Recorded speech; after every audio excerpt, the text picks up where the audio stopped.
is retarded. Okay, we're on. 8 minutes late. Technical difficulties. No one's watching yet. 5 seconds in. Okay. All right.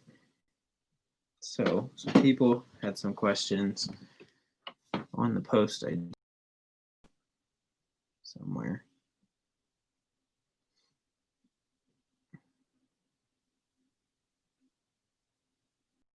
No, that's not it.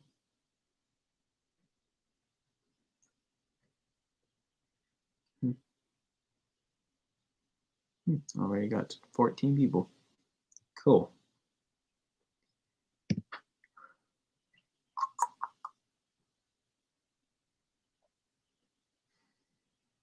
Can everybody hear us okay?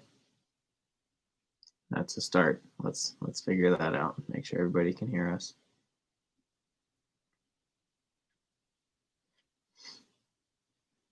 Trying to find my questions.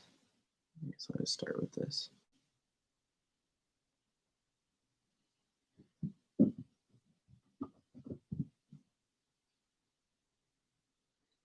Yes. Okay, so everybody can hear us. All right.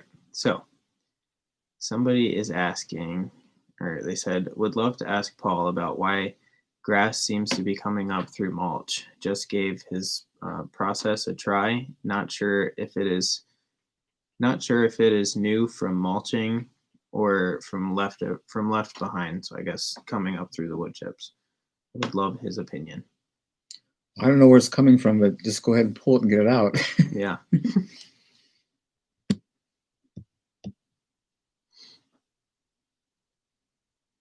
Where's everybody from? Well, I find some good questions to ask. That'll give us something to do. You want to just call it out and give them a little shout out? There's some from the UK. Nice.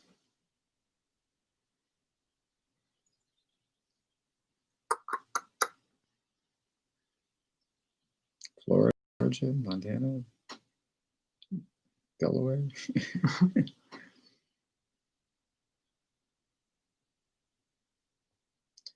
Oregon, North Carolina, Germany, Alabama. Why can't I find the post? Cape Cod.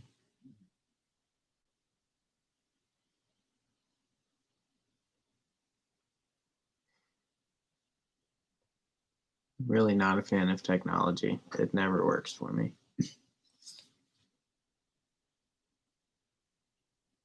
All right, here's one post.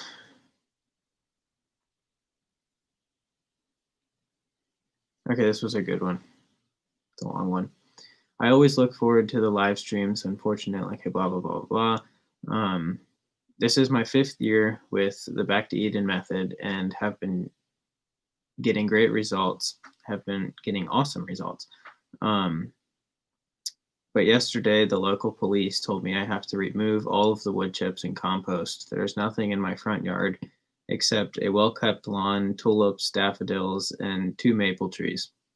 All of my gardening is done in the backyard, which is difficult to see from the road. Do you have any suggestions as to who I can turn to for legal advice as I attempt to save my garden? Thanks.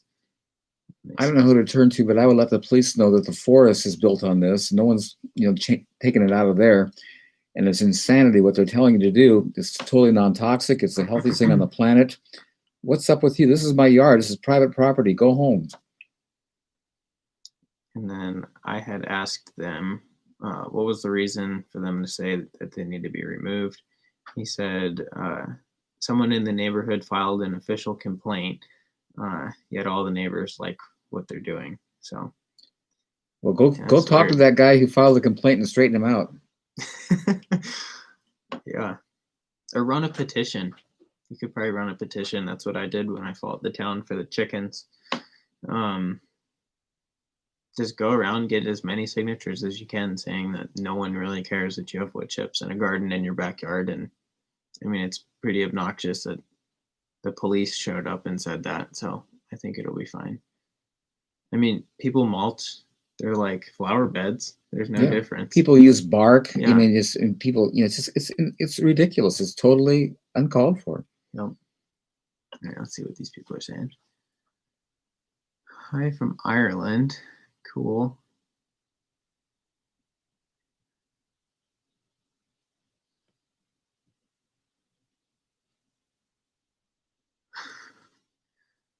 In Florida, the bugs drink neem oil.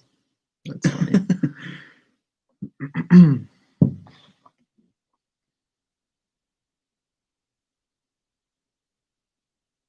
Okay, I just put mulch down in the spring. Should I wait to plant trees? Does the soil need a certain amount of time to get enriched?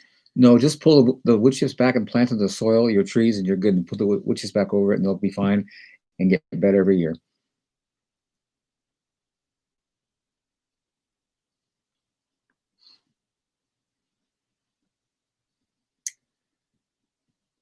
Tours start tomorrow. Are you excited?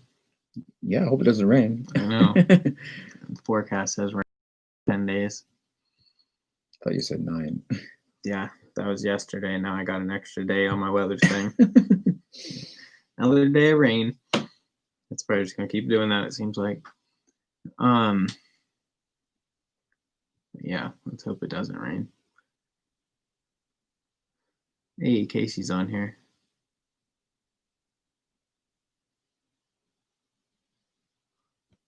How are the farmers markets? I went to the farmers market in Squim this morning. Scoped it out. Not sure if I'll do it this year, but maybe next year.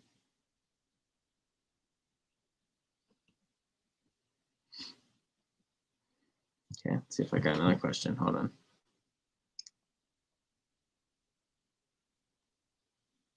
Hey, we're busy. Yeah, this market today in Squim, that one seems pretty busy. Everybody was pretty sold out pretty quick. I use mulch in my cottage garden, and the soil was not that great 4 years ago, but now my garden is amazing and full of worms. Now my neighbors are following my lead. Thanks, Paul. You're so welcome. I love nature. It works so well. And worms are such an incredible asset to your soil. It is such a blessing. And when you create a healthy environment, they show up. Right. I'm used to planting squash in hills. Now that we have wood chips, I could use some advice as to the best way to plant. Just plant in the soil, and they'll grow fine. You don't need hills. Here's the problem with hills: they dry out so quick. I don't know why people use hills. It makes sense. Does growing in mulch work in raised beds? It works anywhere. It's just with raised beds that you're going to dry out quicker, but it works fine anywhere. And just because the question was can confuse people, you don't grow in the mulch. The mulch is just a mulch. It covers the surface. You grow in the soil, and the mulch just keeps the soil from drying out and the weeds from germinating. And yeah, you don't grow in wood chips. You grow under them. Yeah, get your apple trees out of those pots and get them in the soil, and then because what's happening is the roots are going around in a circle, and it's not a good. They're going to girdle themselves later. So when you plant them, kind of spread the roots out if you can, and get them in the ground.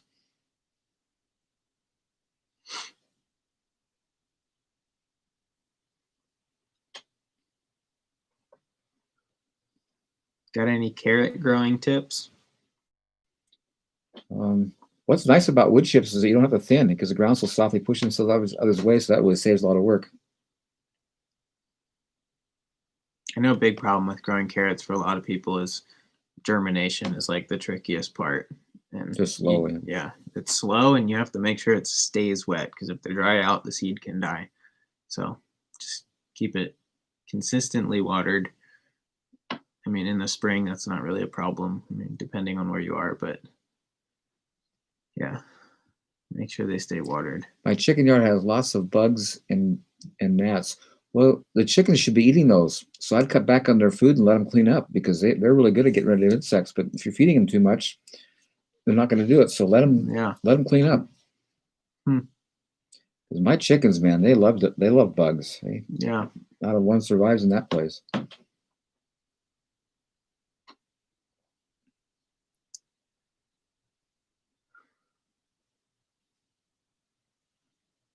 Let's see.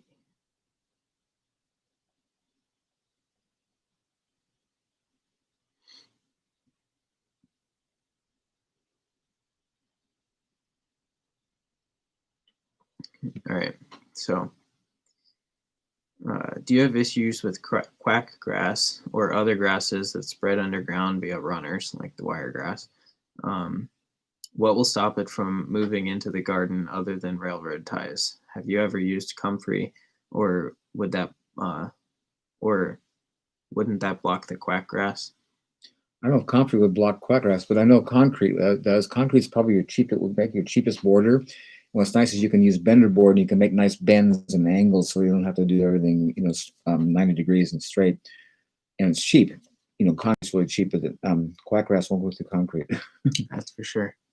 And keeping it with a string trimmer, weed whacker, like the garden's out by the pond. I mean, it's just wiregrass and all kinds of rhizomial grass around the garden, and it's staying pretty like wiregrass free on the edges. And then if some come up, you just pull it out. Yeah. It's, basic maintenance. Yeah. As for comfrey, I've never tried it, but I've heard people have. Like, you plant comfrey on the border of your garden, really dense, and the roots, like, they're so dense that the quackgrass and stuff can't grow through it. Never tried it. I feel like it'd just be a slug haven, but I don't know. Southern California is warm and pretty dry, so you just, at the end of the day, not during the day when it's hot, but at the end of the day when it cools off, if your plants look wilted, then you need to water. Which would you recommend for milk, goats or sheep? I think goats are probably more abundant. Yeah, more milk. Sheep are hard to milk. You don't get a lot of milk. Goats, you can get a lot of milk. Sheep milk is really, really good. I love sheep's milk, but yeah. I've found that everything grows good under fruit trees. I haven't found anything that doesn't. Fruit trees really make awesome. And the sun doesn't seem to be an issue. Of course, my trees are pretty open too, so I get light coming through, but they do great under the trees. There's a lot planted under the trees this year. It's gonna be neat. Paul, I chatted with you once about getting rid of horsetail in Port Townsend. What is the likelihood of ever growing a garden in ground where horsetail grows? Will raised beds be a better bet? No, just keep pulling it. When it shows up, get it out of your way. Just be diligent. But it's really hard to get rid of because the roots are so fragile and delicate, and they go really deep. You break them off. But if you just stay on top of it and just keep pulling when they show up, it'll be good. Is it better to water in the afternoon or early morning? I like to do late afternoon, so it doesn't dry out in the sun. Late afternoon, early evening. But there's all kinds of opinions. People have different views, but I like to, try to hold on to it so the sun doesn't take it off. Yeah.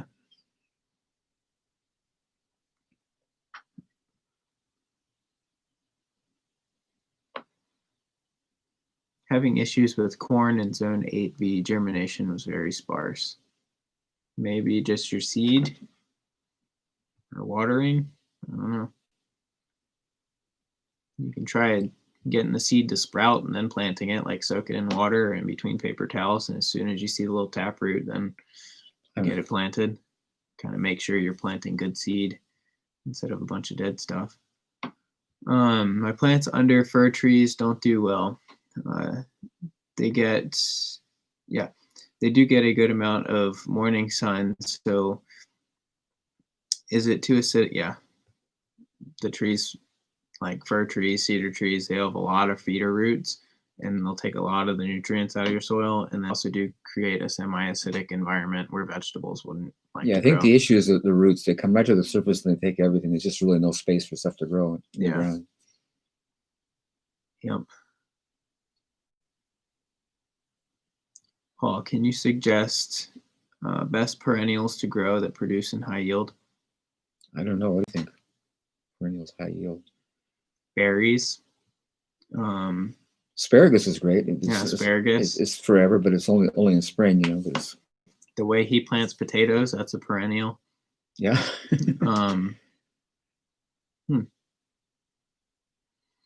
My those flowers out there, the nasturtium perennials, they go to seed every year and they keep coming back. And yeah, it's like a volunteer perennial.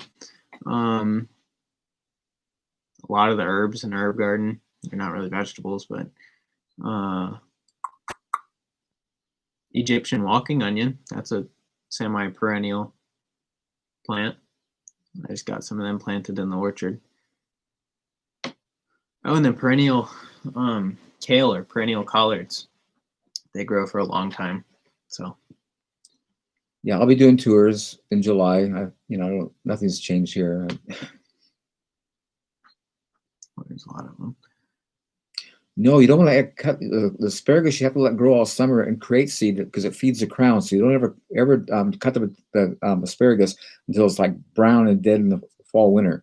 So you have to let it grow, but you should be picking it now and eating it. So if stuff's gone to seed, just break it off with the crown and it'll send a new shoot back, and you'll get some more food.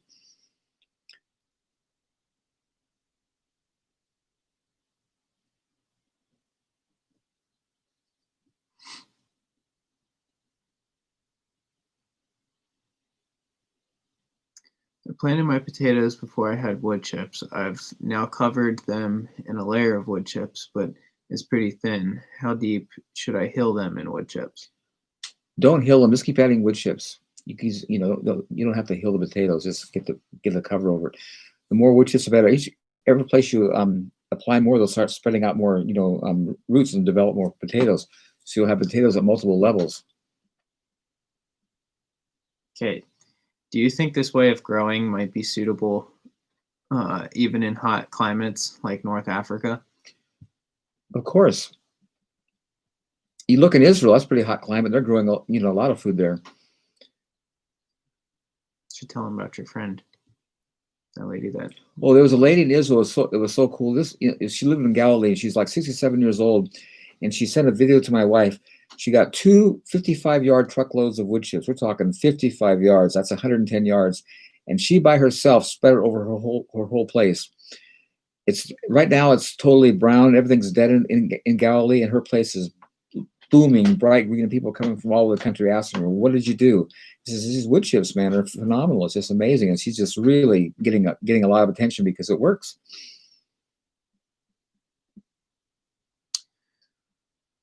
What's your favorite way to fix nitrogen deficient soil? Organic material, wood chips. Add nitrogen rich amendments. Yeah, grass clippings, leaves, wood chips, all of it. It's just, everything's green in my place, and it's just because and you don't till it in, just layer. Yeah, layer. So you can even get soil amendments and just layer it. Everybody thinks you have to mix that stuff in, but you don't. So if it's really nitrogen deficient, feather meal, blood meal, chicken manure, that kind of stuff. Grass clippings is great. Anything green just really helps bring up the nitrogen. Yep. You know anyone that sells tree collards and ships to the UK? You just can't get them here. I don't know anybody in the UK selling them. I know Charles Dowding has them. I don't know how easy it would be to get some from him, but yeah, I don't know anybody in the UK doing that.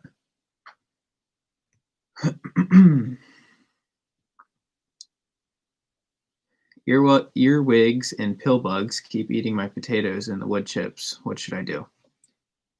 I don't know. I've never had a problem. I have those bugs here, but they don't bother my potatoes. Yeah, I've never seen them eat the potatoes. Use diatomaceous earth. That'll help them. It'll help kill them. Yeah.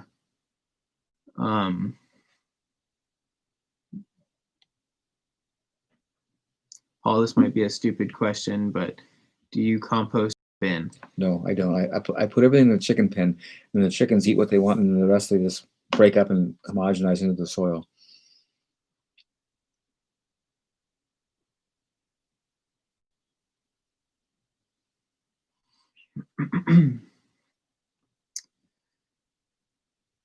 Okay, we are getting a late season frost tonight. Will buckets over the peppers, etc., work for protection? Sure, yeah. Any kind of, so. Even just any kind of a cover, something. Just put a blanket over them.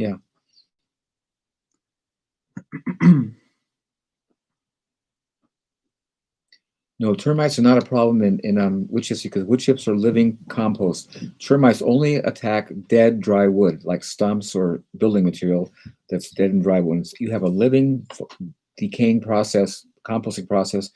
Um, the termites will not touch it. They won't go there. I don't have chickens. In Maryland, you have to have an acre or more. Not true. I lived in Maryland. I'm from Maryland. Maybe that's your town or your county ordinance. If that's the case, fight it, change it, make a difference. Should I lay down compost before that? If you have the compost, that's great. Put that down first. But it's just the wood chips will compost. Everything's going to compost, whatever you use. So compost is just further along the line, and that's great to have it. Oh, in Baltimore. I don't really like Baltimore.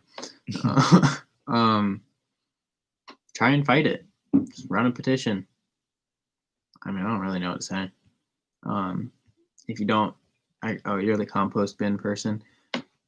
If you don't have chickens, then yeah, do a compost bin. I wouldn't do it in like one of those expensive barrel ones that you have to sit there and like turn and all that. Or just make a pile on the ground and just let it compost on the ground. Yeah, that's what I would do. Because the advantage of that, keep it covered. Everything goes back into the soil to build it. Yeah, and keep it covered. Keep like a tarp right over it. That way when the rain falls on it, all nutrients don't get washed out into that spot. So that'll help. What kind of pig should I get that is not too destructive? Coonies. They're a small pig. They can get kind of big, but they're a relatively smaller pig, and they're not as destructive. Think about like a flat nose, kind of like a bulldog, real ugly, I think. Yeah. I don't know how long the eggs have been there. If they haven't been that long, they should be okay. But if they've been there for a long time, you might have some chickens developing already. So depending on the time.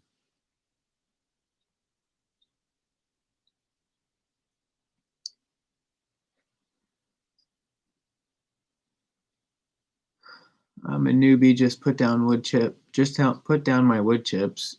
Should I mix my grass clippings in with it for next year's garden? Don't mix it. Put the layer. Never mix. If you look in nature, nothing is ever mixed. Always, whatever material you have, just put on top layer. Don't ever mix anything in. What are your thoughts on DE, diatomaceous earth, BT, I think it's Bacillus thuringiensis or something like that, neem oil, and other natural garden supplies? They're fine if you need them, but I don't. It's not often do I need them. Yeah. I will say DE, I will not use on plants that have flowers because DE will also kill bees and other pollinators. I only use that on like seedlings. These pollinators really will have nothing to do with the seedling. So I'll use it to protect the plants there, but if the plant's already flowering, I just avoid it. BT, I've gotten a lot of hate for using BT because back home, we used to have a lot of swallowtail and monarch caterpillars and stuff that would eat like my dill and stuff like that. And my reasoning was I'm growing it for me, not caterpillars. There's plenty of other wild stuff that they eat and they can go and live elsewhere, but just in my garden, that garden's for me. And sure, I've picked them off a lot and relocated them, but I'm going to protect my plants. And so I used BT to keep caterpillars off. So I don't know. I don't know. I don't know what time when the Honeycrisp or the Fuji bloom, but that everything's kind of blooming. Pretty much starts in April and goes on for a while. But I got a lot of trees out there, and they all seem to cross pollinate just fine. So I don't really pay attention to the timing. The grapes, what I did to make the grapes do better is I have wood behind it, which acts as a heat sink, so it makes it warmer on the fence, and so it collects heat, and it really makes a major difference how much better they produce having that wood behind them. Who asked about slugs? Hold on. Oh, Katie. Okay. Help. Slugs are eating my kale. What do I do? Well, you get rid of the slugs and feed them to your chickens, and then as your soil improves, the slugs won't eat the kale. It's just because the kale isn't that well yet. It's not really healthy. I will say though that when all you have is healthy vegetables, that leaves nothing for the slugs to eat. So they're just like us. They like good food too, I think. Because I don't know, I've planted a lot of stuff out there this year and the slugs have eaten it. So I don't know. They know what good food is too.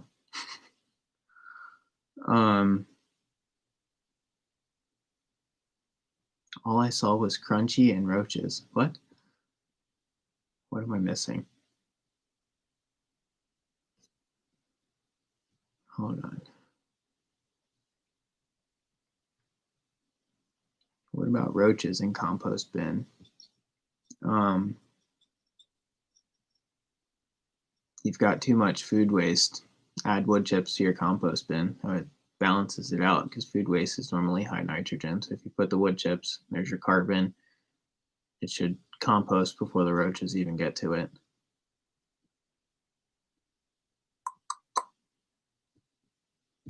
Okay. Got that. 2 years ago, I started a back to Eden garden in my backyard. The soil slowly got better over time. Today, I don't fertilize nor water my garden, even in 98-degree weather. Back to Eden is great. The pruning my trees is, you see, I prune my trees open, and because they're horizontals, I let nothing go up because I want to not use ladders. So I always maintain them at the height I can reach. So I prune the lateral branches going out, which as they continue to go out, they become horizontal and they start bending over because of the weight of the apples.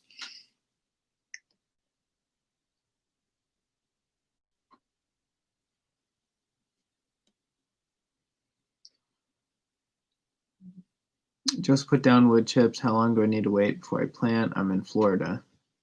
Plant immediately. Pull the wood chips back, plant in the soil. As the plants come up, and move the wood chips to cover the ground, and you're good. How do you get rid of buttercups? That's a big Dig problem them for out. a lot of people. I have a lot of them. They have a pretty good root. I use my little asparagus knife and get underneath and get the root out, but it's labor intensive. Yeah. How long does one of your chickens produce eggs for? Do yours produce for more years than the average chicken because of the nutrition that they receive? I don't know. I mean, they produce. Yeah, I don't really keep track. It's just kind of like so I don't really know how many years they produce, but I think because they're in good health, they probably produce as long as they can. Yeah, chickens can actually the average chicken doesn't ever live to be 10 years old, but they can lay eggs up to 10 years and sometimes even longer if they make it that long. It's just you might only get one egg a month. So after 2 years, that's like their prime, and then they can keep going. Do we have any meadows here? I mean, I've got a pasture out there. I don't know if it's a meadow, but it's flat ground. No, I think it's just terminology. People call it different stuff. Some might call it a meadow. Yeah, I've got a grass area. Yeah, it's got a little pasture. Starting out with bad soil. I'll get my wood chips soon. How long should I wait to plant veggies? Should I let the wood chips decompose through the summer and fall first? If you want to, but I would just get the rake and scrape the soil and plant seeds, and when they come up, put the wood chips around them, and you'll see that the compost tea coming off the wood chips will really build the soil and feed the plants. It should be fine. And I'm sure get better over years. Yeah, and I'm sure you can find because anywhere, like there's always some form of a ground cover. So you just have to get creative. You can use grass clippings, leaves, all kinds of stuff. Pull weeds and use the weeds as a mulch, as long as you don't have the roots. I'm going to be doing tours in spite of what's going on. I don't care. Mr. Rebel. What are your thoughts on the whole? This isn't on here, but what are your thoughts on the whole coronavirus thing? Well, it was created in a lab. I think they're disappointed it hasn't been more effective. A vaccine that can make billions of dollars on it's going to really make people sick. And I think the bigger picture is it's showing us how the New World Order has control. I don't know if you ever thought about it, but who took initiative to create this issue that was affected the whole world? Who's in charge? Who's the authority here that said we had it all shut down and everybody did? Yep. Protest. It's crazy. Bunch of crazy stuff. Bill Gates.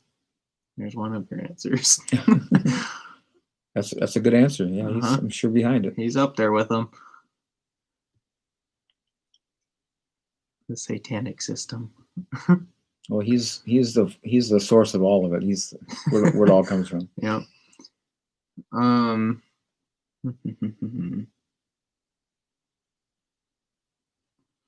Hi guys from Winterset, Ohio. We love your information. Thanks so much for continuing with your teaching. I love learning and growing. God bless you both. Cool. Thank you. Thanks. Here, this will make it easier. Put your comments in all caps. It'll make them stand out a little better. The dandelions in the lawn, you'll have to get out. You know, I because they're very hardy, and if you water and take care of the lawn, they're going to be really good. So they're not going to leave on their own. You have to really manually remove them. Yeah, I think I said comments. I meant questions. Just saying. Yeah, dig your dandelions. Is this the dandelion question? No. Okay. It's winter here in New Zealand. I have bare lawn that I want to turn into a garden. Can I put down a layer of cardboard and mulch now, then add compost in the spring? Sure.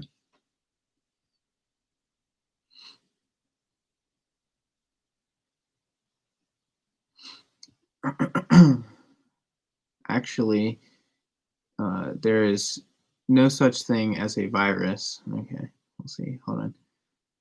They've never isolated.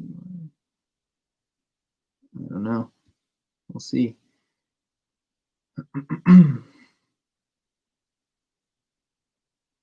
Double. George Soros.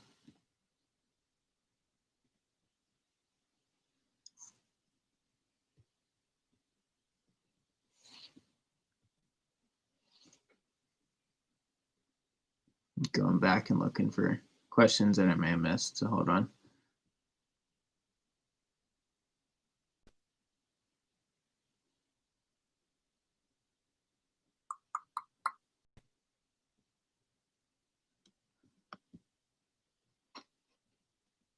Is there any easy way to protect seedlings from earwigs, cutworms, or roly-polies?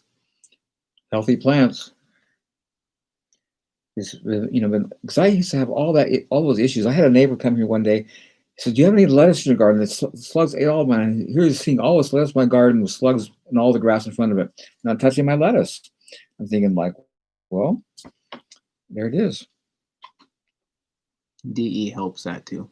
In the meantime, while you're making healthy plants, is there a way to understand why your plant are not healthy and so they do better next year? Well, the soil, everything is what it eats. You know, your plants aren't well, your soil is not well. And so you need to bring in organic material and build the health of that soil. Dog's just lost her mind. What size is your garden? I don't know. I measured it once. I don't remember though. It's probably. Well, let me look at it. We have several gardens.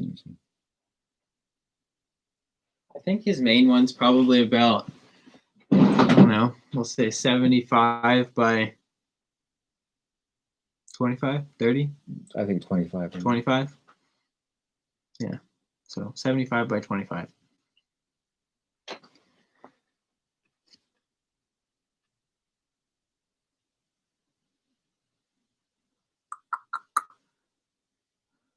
I think maybe 8 inches, but I think buttercups I'd probably go 10, 12.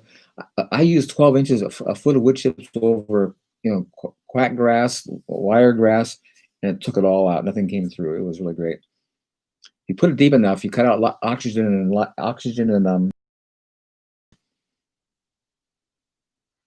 was out in the garden the other day and I was thinking about that. I want to hear your thoughts on it. So everything in nature happens a little at a time. It's never like boom, all at once, 10 inches of wood chips, Mhm. compost, grass Uh-huh. clippings, whatever. Um,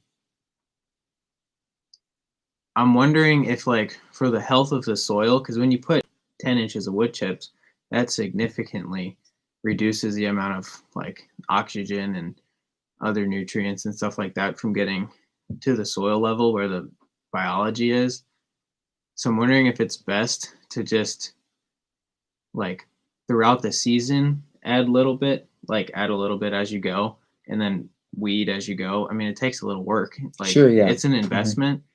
I don't know. And it makes your soil available. You can grow Yeah, and things, it yeah, and it's you so have much that easier. thick of a cover. But for, for Yeah, me, like I say, it was just it worked. I had material, and yeah, so yeah, it worked out great. I yeah, don't know which is the best. I'm just saying yeah. that, to my amazement, took it all out, which is Oh really yeah. great. I don't know. I was just thinking about that the other day. How do you grow onions from seed unsuccessful 2 years in a row? I would try to get another seed source. Onions can be tricky to get like a nice big onion. You got to start them really early or overwinter them. I know a lot of people have direct seeded in the fall and then wintered the seedlings. I haven't always been a farmer, but I've always been a gardener. My parents started me out gardening when I was 5 years old, and I've only missed 2 years when I was in the military. So I've been gardening my whole life, basically, but I'm not a farmer. I think the difference is a farmer does it for a living, or a gardener does it for because he loves it. Hmm. Well, I guess a gardener does it because he loves it and for personal use. Yeah. There's a lot of farmers, Mhm. they love it too. I love it. Um, okay, 2 years ago, is that no? 2 years ago, we started our garden with all pine arborist chips, wondering if too much pine and pine needles could be a problem or a little slow to break down. It's not a problem. They're slow to break down, but they're really good for the soil. I've never had a problem with pine or really anything because they all break down. Yeah, I used to use a lot of pine in my garden. I don't, I've never seen a problem with pine. Am I paranoid for drawing water from my creek instead of using fluoride and chlorine from city No, water? get the water out of the creek. Hopefully it's depending on where it's coming from. Yeah, I like to know the sources, but fluoride and chlorine are not good. The chlorine will evaporate, but the fluoride I don't think goes away. That stays there. Okay, had a late spring, so my spinach is short. Now hot weather, a few starting to bolt. Should I harvest all, uh, leave roots and short stem, um, so they grow? I don't know. Like my feeling is just to harvest it and I'd replant. I don't ever try to get parsley. I mean, uh, spinach to come back from the rootstock. I always just Yeah. always replant another put more seed in. Paul, what is your water source?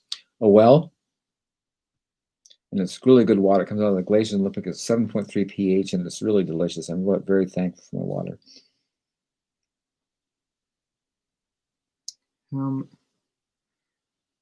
how much time do you have to work to have these beautiful gardens?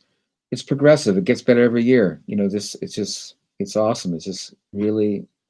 I'm seeing that every year it improves. It's not static. With less work. With less work. Yeah. Yeah, it's just The fun. initial, it's like an investment. You want to put your work up in the beginning, and then it'll help carry you through years down the road. So if you've got to do a lot of weeding the first year, that's what you got to do. But next year, you're not going to have as many weeds. So throughout time, it's less and less. Are there any crops that you rotate? No, there's no crop rotation in nature. I mean, I do just because I don't plant them in the same place, but where I do plant them in the same place has been happening for years, and it's great. If you look in nature, there's no crop rotation. Plants go to seed in the same place every year, and there's no problem. Have you dealt with fire blight on pears and apples? No, but I had all the other issues here when I came here. I had scab and leaf curl and powdery mildew, which I don't have anymore. So I think healthy soil makes a big difference.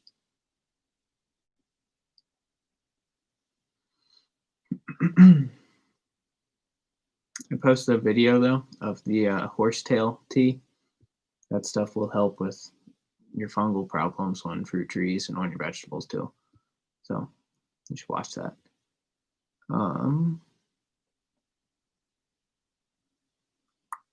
What's this bending? You help them bend. Which one? Oh, yeah. The bench is bending over just because of the weight of the apples. But what makes it nice is that everything you can reach everything. You don't have to use ladders. So the weight of as they grow out keep bending over because gravity works.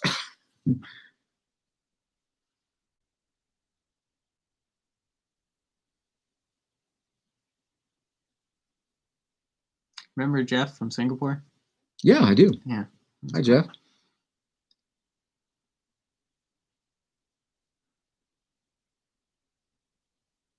Do you use/believe in planting by the moon? No, I haven't. I've heard people say good things about it. I just don't know anything about it. I've never applied it, so I just don't know. Do I put DE on the wood chips next to the plant, or do I move the wood chips and apply it to the soil? Next to the plant, on top of the wood chips would be best. DE should stay on the surface. It doesn't really do much once it gets incorporated into the soil. Because it'll get wet there. Once it gets wet, you have to reapply it. Do you add wood chips on the top of the grass around the fruit trees, or remove grass first? No, organic material and just cover it deep and kill it. Grass around trees is a major deterrent. If you look in nature where you have prairies, there's no trees growing. Grass has a on its root, it actually has enzyme that discourages all other growth. So you never want to have grass around trees ever.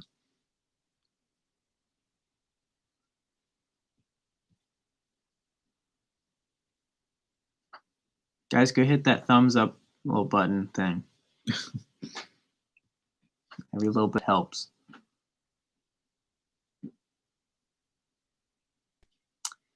Should I plant comfrey around my fruit trees, strawberry patch, berries, etc.? If you want. Yeah. Just remember, wherever you plant it, it's there forever. It's going to take over. Yeah, you got to control it, because my experience is it really spreads. Yeah, the older variety, the traditional comfrey, that stuff spreads by seed and by root. It's a pain. But there's a few Russian cultivars. I use Bocking 14. That's the variety. It doesn't spread by root and it doesn't produce viable seed, but it's extremely good for livestock fodder and semi-good for medicinal purposes. But there's another Bocking variety, Bocking, that's more medicinal if you're into that part. But for soil building and animal fodder, 14 is the way to go. Catherine, I prune all year long. During the summer when I have little shoots developing on the top I don't want to develop, I just go with my hand and rub them off. And it really keeps all that sucker growth that you'd be cutting off in the fall non-existent. So pruning can happen all year long, and there's never a time when you can or can't. And you might do that, what's it called? Dogwood, all right? If it's not raining. Yeah. Yeah, I'm going to do a dogwood that just needs to be opened up. Mm-hmm. Do that at the tour. It'd be kind of fun. Paul, thank you for sharing your knowledge, spiritually and garden knowledge. I was able to build my soil in 3 years to a phenomenal state. You are so correct. My soil got better every year. Thank you, Michael. Or Michelle. Is that Michael or Michelle? It's Michael. Michael. Okay.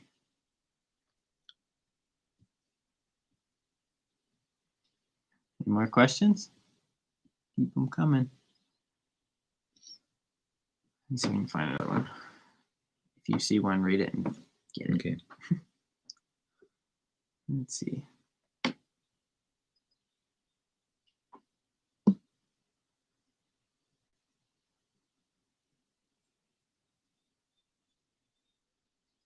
You're welcome, Betsy. Thank you.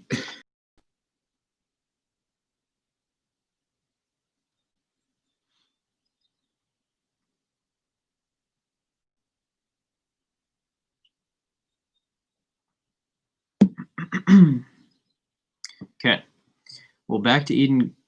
Yeah. Well, the back to Eden garden method for trees that stopped producing, already well established trees, 3 to 10 years old. Some trees aren't producing fruit, fig and pear. Assuming assuming after hours of listening to Paul, it's a soil problem. Plus, not having wood chips, the tree does not have any compost manure or wood chips on top. I pruned my fig tree, and okay, blah blah blah. Okay, so having a covering of wood chips. Yeah, you'll see when you put the wood chips down and the water happens, the leaves start turning green. You'll see the color just change immediately. It's phenomenal. The wood chips will bring everything back. It doesn't matter its age. Strawberries not producing fruits. What could be the issue? I don't know.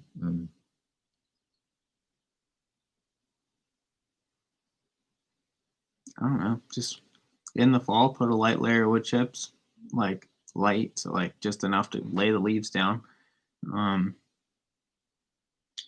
Yeah, just build the soil. Yeah. Yeah, give more food. Grant, my I still have my truck, and my daughter has already asked for it, so it's going to stay in the family. Question: have you planted bulb fennel plant? And any problems with growing other plants nearby or that location the following year? I've never heard of a problem with growing anything near bulb fennel. I've got some in the orchard. Did I ask you? I thought about it the other day. Have you ever grown bulb fennel out there? No. No.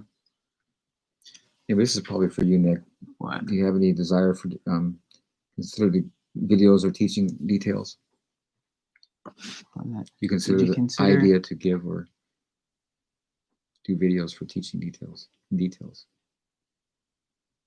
I don't know. I thought I kind of already do that with my videos, but maybe elaborate so I get a better understanding of what your question means. The deterring of ground squirrels is a good dog. Or a cat. Yeah. Cats will chase the squirrel. If someone had a blank slate, 2-acre piece of land and wants to do a back to Eden system from collecting wood chips unseasoned or to fully producing system, how much time would it need, assuming that planting can happen when the chips are ready and composted and money isn't an issue? You can plant immediately, and your plants over time will just get better. You know, they'll grow right away at first, but they probably won't be so good, but you'll see every year they get better and better and better. It's just a constant upgrade. And I would also recommend not starting with 2 acres all at once.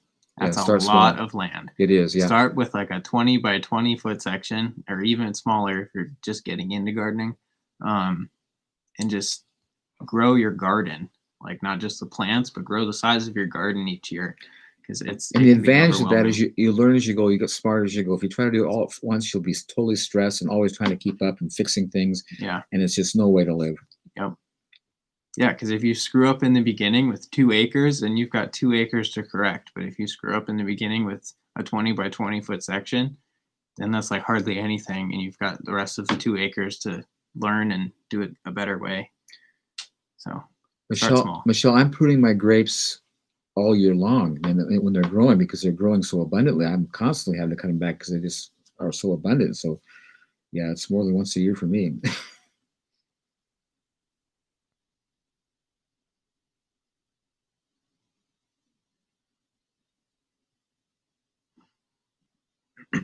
Okay. We here in South Texas started Back to Eden style garden in April and are having fantastic results with fruit trees, okra, squashes, etc. My question is, what do I do after harvesting summer crops? I have been walking in my okra bed to harvest. Is the ground not compacted? Should I try to plant in the same row where I put out the okra? Sure, and just if you're walking in wood chips, it's not going to compact. Keep the wood chips everywhere, and you're not going to compact the ground.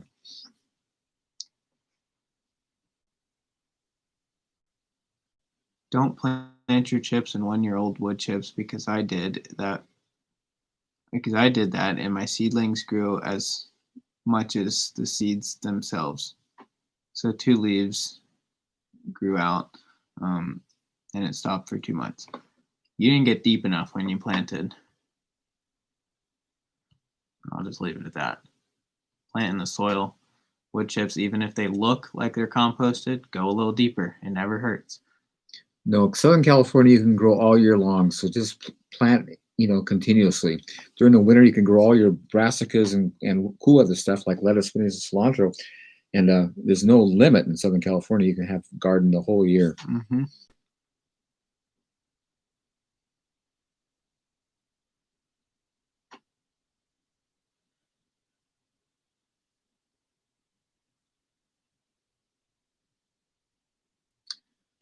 I don't sell anything, but Nick is selling stuff here.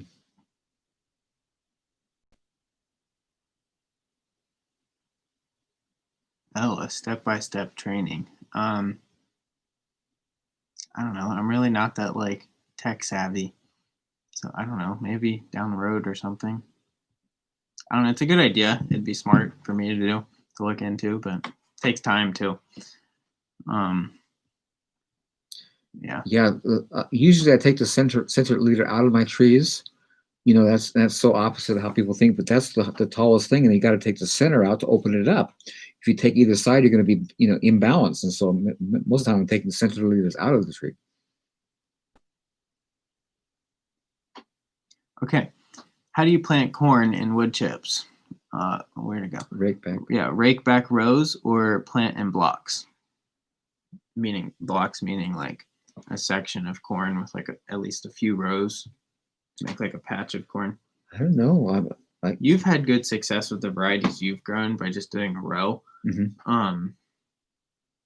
It really depends on the corn, because some corn needs really, really high pollination to set really good kernels.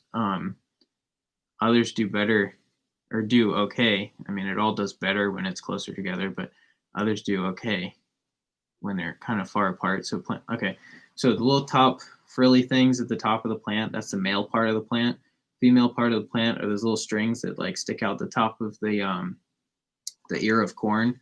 So the pollen has to get from the top of the corn to the tassel of the ear. So it's got to fall or get blown off in the wind and go somewhere, like in a cornfield or whatever, and then eventually get down. Like they're not pollinated with bees and stuff. So if you plant multiple rows next to each other, you get better pollination, because that pollen, no matter where it goes, typically will land somewhere near a tassel on the corn. So if it's in one row, it could fall and just go to the ground on either side instead of hitting corn. But I mean, he's had pretty good success last year, especially. The corn was like, wasn't missing a kernel. It was nice. So try it both ways.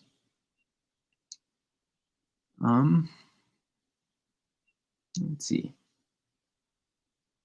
No, if you have flooded areas, put wood chips. When I came here, my whole orchard was standing water, and there's no standing water now. We have a rainforest down the road that gets 14 feet of annual rainwater, and you saw it in the film. There's no water under the girls' feet. It's phenomenal how wood chips will displace water. It's amazing.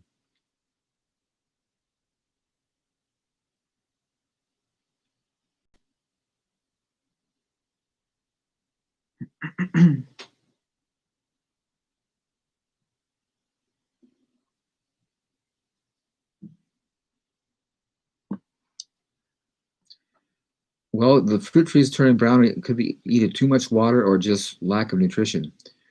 That's the reason for turning yellow. Brown usually indicates they're on their way out. They're not doing well. So or you may have a lack of water too. So too much water, a lack of water, or just lack of nutrition.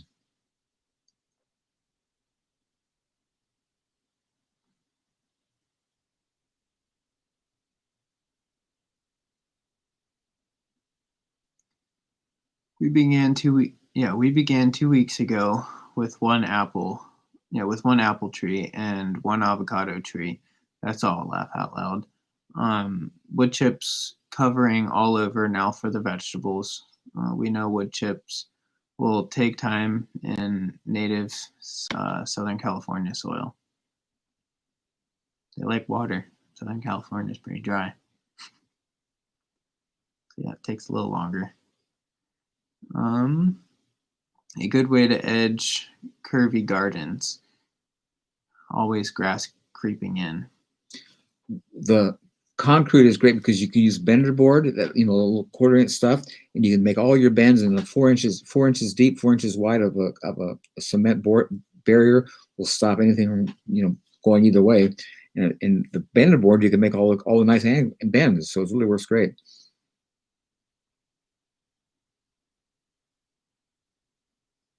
Nick and Paul, what are y'all's relation, if any?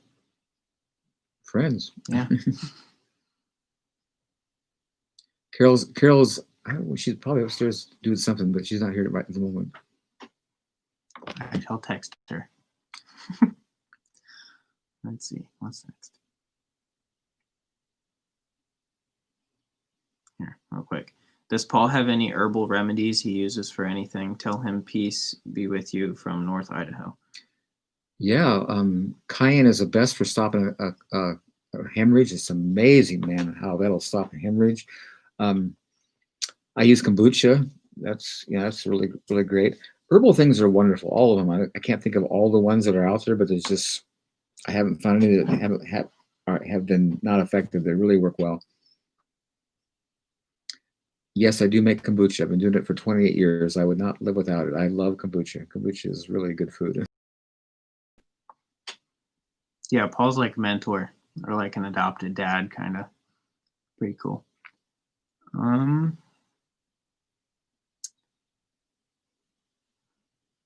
got that.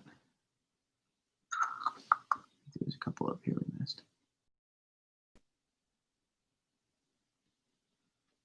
Having a hard time getting wood chips due to COVID-19 and layoffs. Are you seeing other people having the same problem? I didn't think about that. No, but pray. Ask God.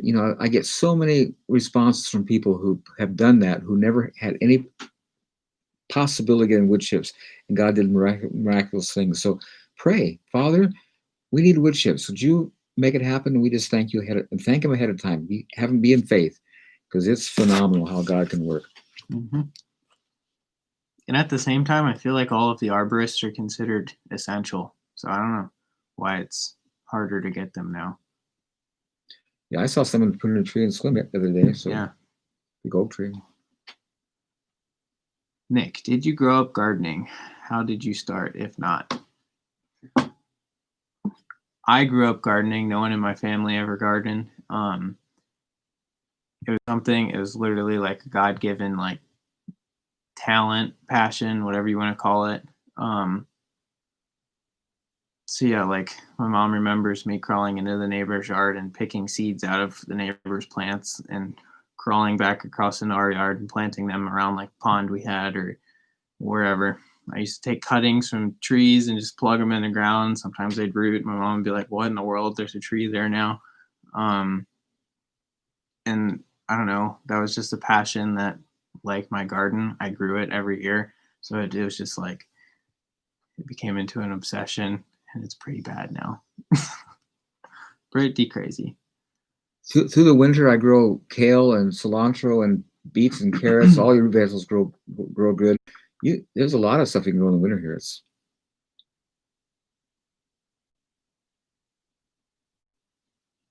Kale's probably the best. So that's the most productive. Kale's amazing. Good, really good food.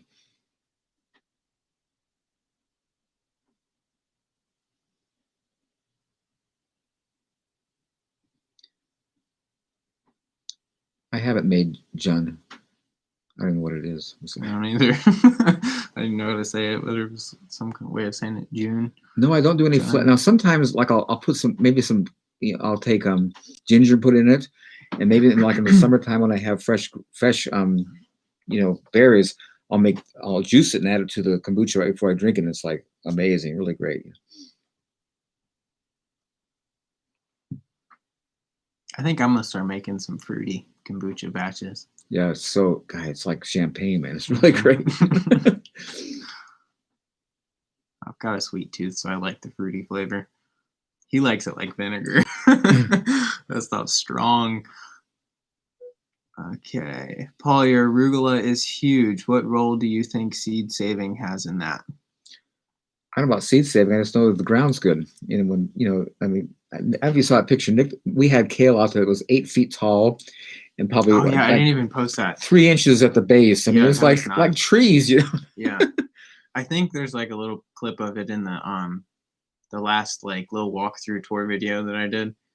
That stuff was huge. It was like literally 8 feet tall, and the base was like baseball bats. It was crazy. Okay, what is healthy soil? Full of minerals. That's the thing that people don't get. NPK is not the whole spectrum. You need so many minerals, and in organic material, especially wood chips, they're all there. And it's mineral content is so important, and it's really essential for good food.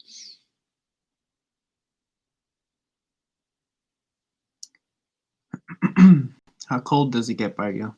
The coldest I've seen it here is 4 degrees. It only happened once. Usually like the 20s is probably the more common cold, the coldest it gets, but I did see it get down to 4 once.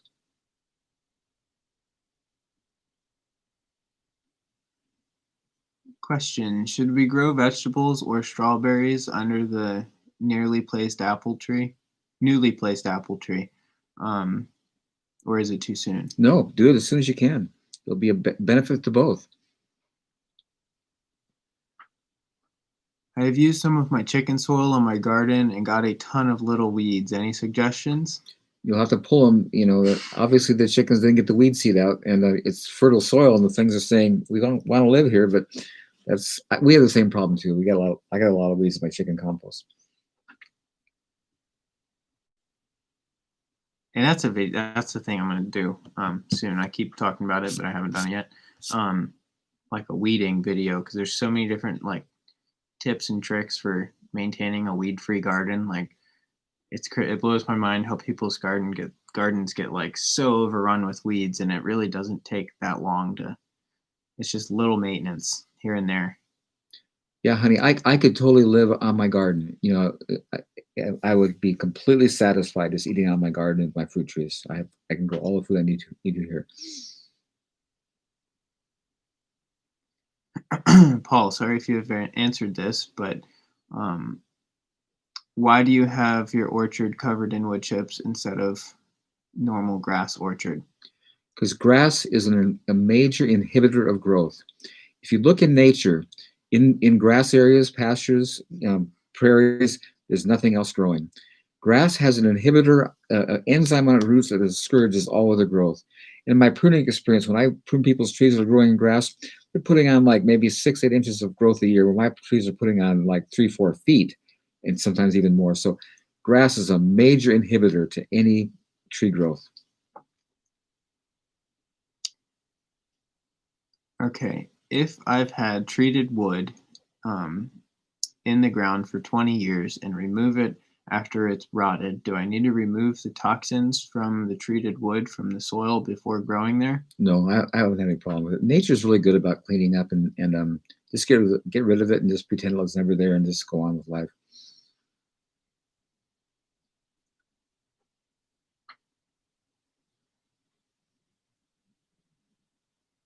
Thanks, Sonia. Will the root vegetables and kale grow in the winter, or must be established before the cold starts? They must be. They don't grow, but they stay alive. So you have to get them. You have to get them full size before winter happens. And now the kale will grow through the winter, but the root vegetables don't grow. But they are really great to be alive in the soil.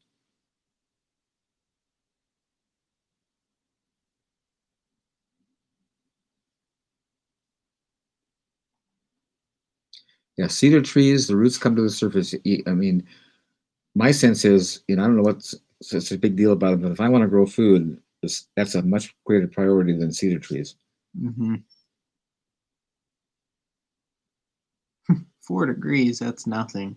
Where I live, South Dakota, we get below zero, and the wind, will push that cold deep into your bones. Yeah, what's nice about where I live is the Pacific Ocean is a major heat sink. It really keeps the weather, not too hot, not too cold. It's quite effective. It's quite a large mass.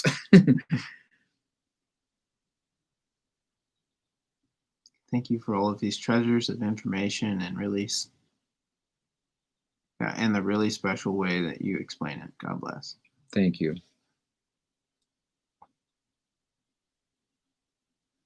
Andy from Ontario.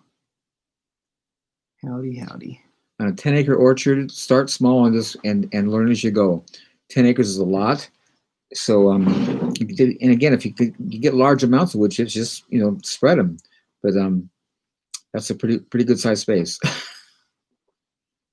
Okay, excuse me, Paul. I do have a question. I just got here right now, and uh, many cursed plants are dying, and birds and insects, and acting many attacking many purple and hybrid plants because of the fall of the evil. What's the question? Yeah, I don't know what you're trying to say there. Oh wait, here's a question. Did any of your plants die mysteriously? Yeah, my grape did one year. Totally was thriving and just totally died.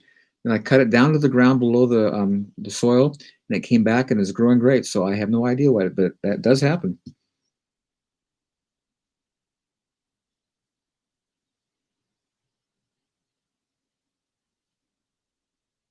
I don't really understand what you're trying to say about it, though. I was wondering how you have seen God's mercy demonstrated in the garden in every way, man. It's just the garden so speaks to the character of God. It's like unlimited. It's everywhere. And another thing, I was trying out some compost in my seedling mix stuff, and the compost had way too much biochar in it, so it locked up all the nutrients. And my seedlings and my trays were looking like crap.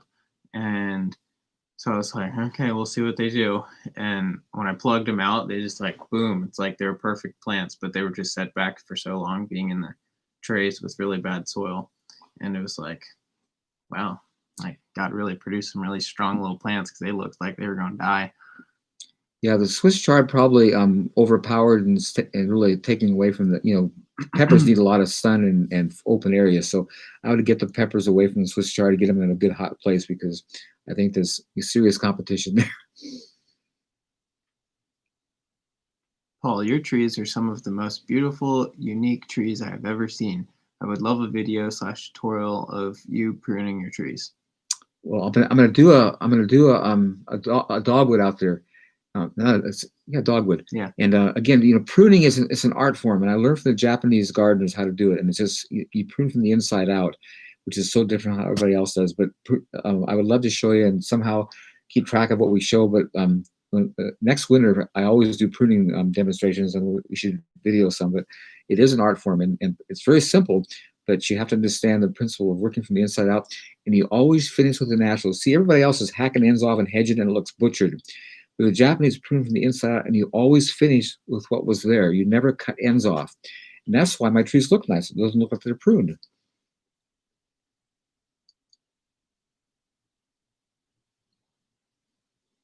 Yeah, we grow tomatoes. Yep.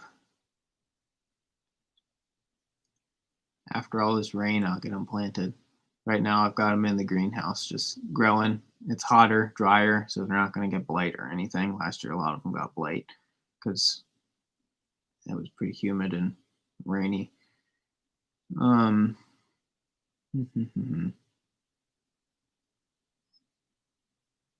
Okay, the video says put down 2 to 4 inches composted manure, 4 inches or 4 to 6 inches of wood chips. I planted in the soil, and after I planted in the soil, and after not seeing germination, I dug down, found grubs, and while removing them, saw the seedlings. So you put things too deep. Yeah. If you look at nature, God doesn't bury seeds; He just lays them on the ground; they grow. So I'm thinking 1/4 inch is about the deepest I want to plant anything because you want them to come up, and if you get them too deep, it takes forever to get out of the ground.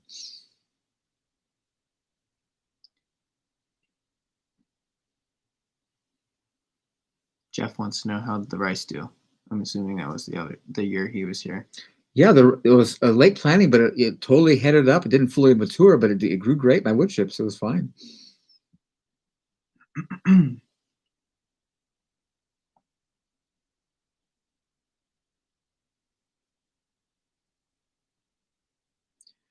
Yeah, you're gonna, God put us in the garden for a relationship to know Him, and everything about His character is you'll see in the garden.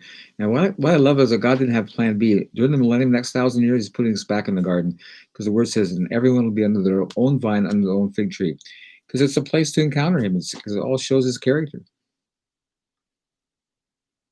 Now I'm really curious about this. I think I heard you once talk about a raw egg shake with syrup. What was that again?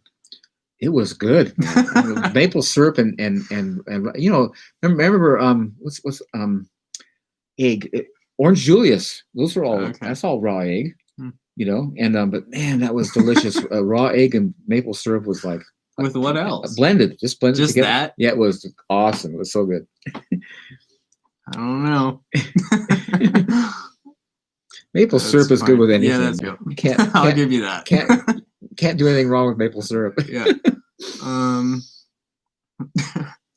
Okay, we are starting our quarter acre garden this year, and we have cow pasture grass, incredibly invasive and hardy. Do you have any recommendations on how to remove or discourage growth on this grass?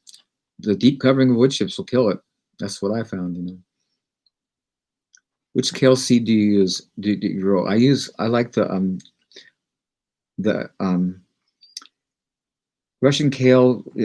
Dick grew some really good Russian white kale. I have the red kale, and then the lacinato is my favorite because you can eat it all year long. It's just really a great kale. Yeah, and there's so many varieties of lacinato. It's crazy. The dates are every Sunday at 2:30 until the end of September for my tours.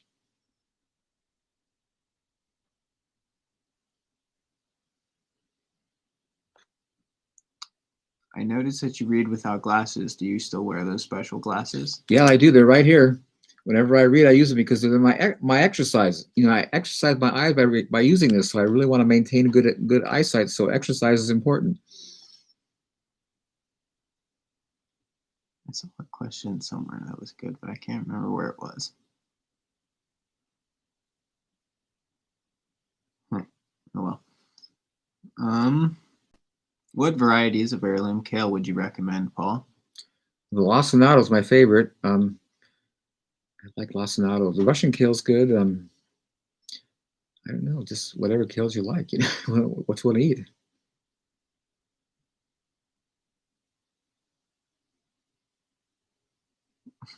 Not to beat a dead horse about horsetail, but is it true that it's toxic for goats and cows? I don't know. I'm not sure. I think it is. Okay. It's so high in silica, it's really bad for them.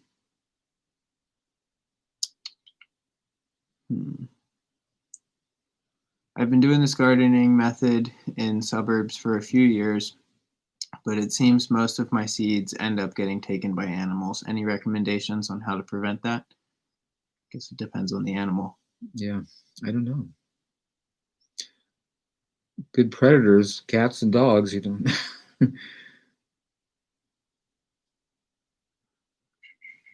My grandfather would eat cottage cheese and maple syrup. Looks so strange. I don't like cottage cheese. Paul likes it. I can't do it. It's like gross tapioca. Ugh. Nope. Do you have much sun there where you live or where you are this year? We get sun occasionally, yeah. It's now it's raining, but we have sun, yeah. Are you getting eggs yet from your new flock? Nope, they're only 12 weeks old. They'll be a little bit. Might get a couple eggs this fall, and then I don't know. They'll definitely be laying by next spring. We'll see though. I've got some black copper Moran eggs in the incubator. I'm excited about those. Those would be really cool. It's a really nice strain of them. Nick, you showed the huge kale leaves in your YouTube. What did you do to get them so big? One is the soil, and two, I think it has a lot to do with the like all the inoculants I put in there. Like they're getting like all kinds of different stuff. Mycorrhizae, there's endo and ectomycorrhizae on an annual plant like kale. Endo is the one that really focuses on that plant, and it basically like quadruples the size of the root mass by, and it's just, I'll make a video about it. Anyway, eucalyptus leaves would probably be your least desirable because they take quite a while to break down. They have some pretty heavy oils in them, but they will eventually compost. But that would be your probably the least desirable. I would love to have you as a neighbor.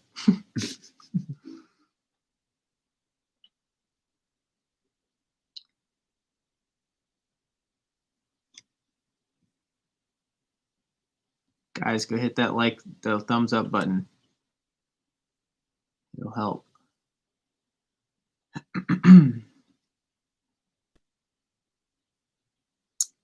What are some of your favorite apple varieties? That's a common question. Well, the newest one is Cosmic Crisp, then Honey Crisp, and I like Liberty. The Gravenstein is my very best early apple. Doesn't keep long, but it's really delicious. God, all my apples are good. Like all the Japanese, the Akane, the Mutsu, the Fuji, the He's just gonna name every apple in the orchard. Yeah, they're all good, man. People always ask, "What's your favorite apple?" The last one I ate, they're all great.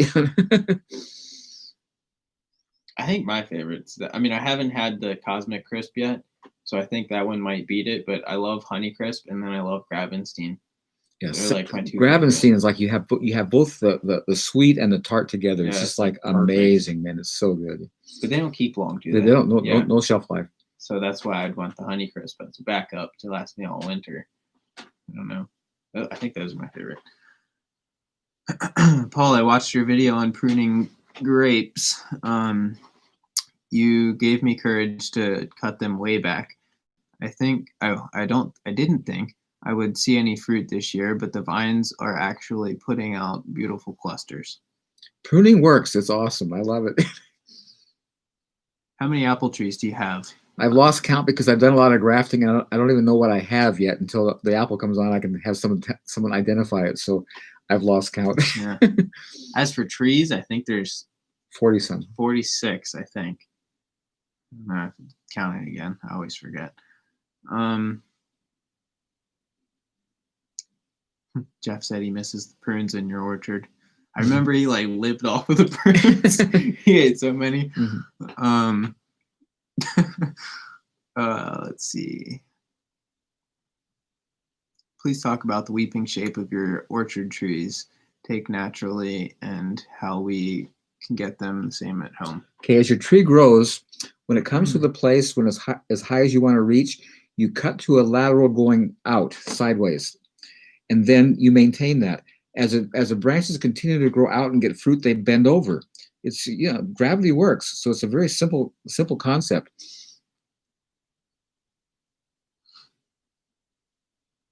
Yeah, tours start at 2:30.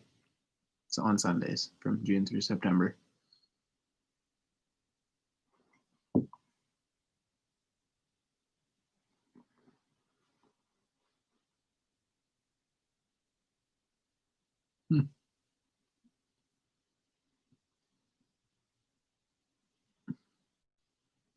Yeah, wood chips also have fungi. That's the thing that I really appreciate. Every time I'm out there moving stuff, you see all this beautiful white fungi happening. It's just like, this is life force. It's powerful. Mm-hmm.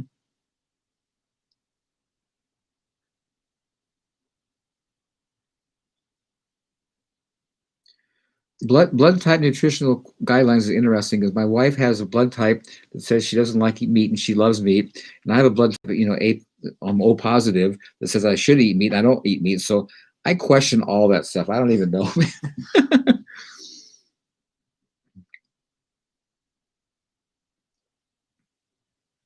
How do you avoid the breaking of branches of trees? By don't let them get overweighted. If too much is coming on, get the fruit off or cut them back. And again, see, supports like stakes and stuff weaken the tree. The tree has to learn to support itself, and so you want to always have it support itself. Make sure you prune in such a way it can hold the weight that's there. Occasionally, I'll get a branch to break, but it's not very common. Okay, here's one. Is there ever a bad fungus to find in your wood chips? I just found an interesting mushroom. I don't think so. What's so awesome to me is that like it just shows how I talked about God's gardening tools in my last post. and fungus is one of them. And he did not create a fungus that is bad for your garden, bad for your plants that you can see with your naked eye. So, like, if you want to go out and like harvest like different fungus and stuff from the woods and then inoculate your garden with them, you can, because you can go into the woods and any fungus that you see growing and you can see it with your naked eye, it's a beneficial fungus. So it's good for your garden. So I think that's just awesome. It's so cool. So if you can see the fungus, it's not bad. It's a good guy. Yeah, we can grow walnuts and hazelnuts here. Not a lot of the nuts you can't because it's not warm enough, but those two will grow here.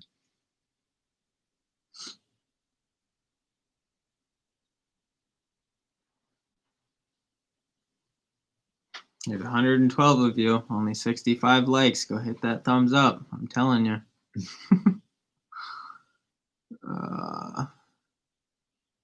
Do you ever use foliar spray on your trees, such as for feeding or disease prevention? No, they don't need it. They're really in good health.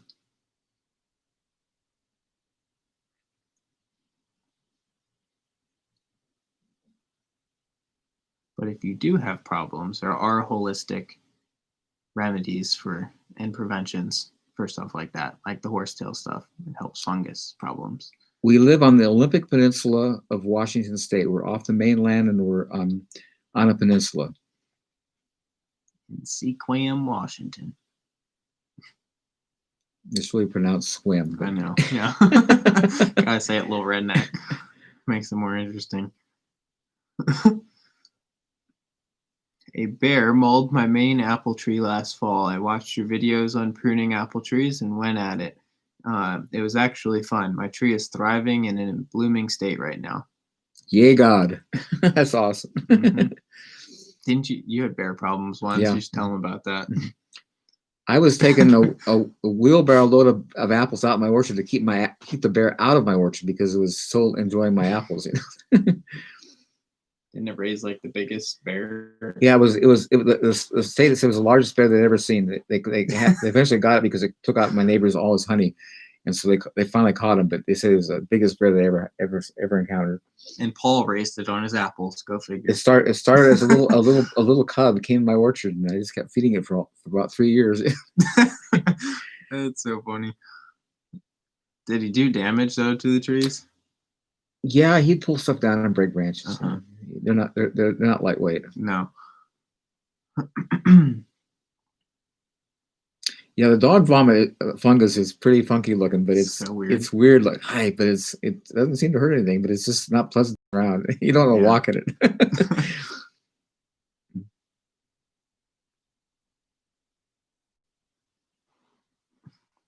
it. Yeah, I would tell my neighbors, please respect my space. That's pesticides are just really not beneficial. I mean, bees are really necessary. Pesticides are killing them. Please avoid this. You're not thinking. This is not to your best interest or mine. On tomato blight prevention, what have you found? Picking the under leaves. Try and keep the leaves off the ground. Like if you want to grow them up a fruit tree, that's great. Up a stake, it's great. Up a cage, blah blah blah blah. Try and get your plant off the ground because blight's a fungal or it's a fungus, but it's like a soil-borne fungus. So it happens from soil splashing up and getting onto the leaves when it rains, and that's how you get early blight, late blight. So yeah, picking the lower leaves and trying to just elevate your plant to get more airflow is best. Matthew, the best way to preserve food is drying. All you lose is water. So that's canning is the worst. Drying is the very best way to preserve food. So you're on with it. Does Paul know about the world record 28-foot tomato plant grown organically by Charles Wilbur in the 70s? It seems like plants and animals are low in achieving genetic potential. I don't know about him, no. I think I've seen pictures of that. It's big.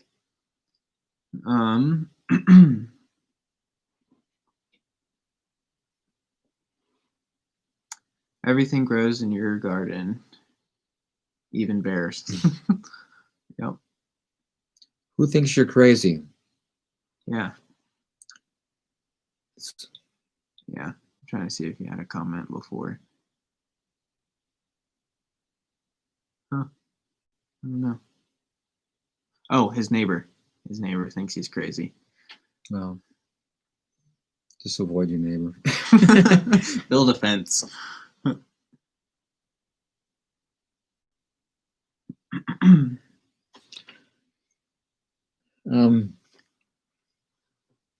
Apprenticeship. I don't, I'm really glad to share and teach. If people want to come here, I'll do that. But I'm not really set up to do apprenticeships. As far as I don't know, any kind of a structure thing. So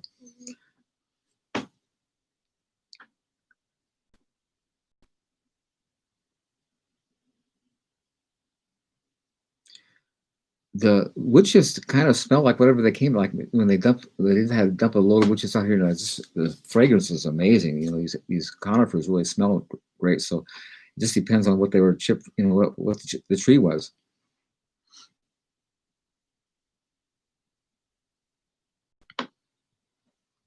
How do wood chips work in raised beds?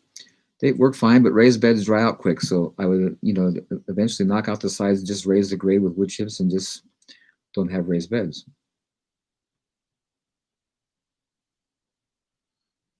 Hello, Paul and Nick. I'm from Maryland and have family in Washington. Have you ever dealt with black rot on your apple and pear trees? Do wood chips help? I haven't had that problem, but I think, it's all about health. When you're in good health, you're, as a human being or anything, you offset and overcome disease. And so health is, to me, the bottom line. Yeah, I guess I'm kind of an apprentice. What advice would you give me sharing this knowledge with farmers and small growers after this pandemic issue settles? I would I'd act like nothing changed. It works. The pandemic didn't have any effect or change on it. If anything, this pandemic or this plandemic or whatever you want to call it, it's, from what I've seen and what I've heard from talking to other growers around the world, it's done nothing but boost sales. It's like the best year for small scale farmers. Big farmers are going under because they're just never meant to survive anything like this. But the small guys, they're thriving right now. Because people are aware you need to eat well. If your body's in good health, you can't get sick. And wake up call for people to start eating good food and taking care of their bodies. So that's good. Yep. What do you think about aerobic compost tea? I think it's great. That's the way to go.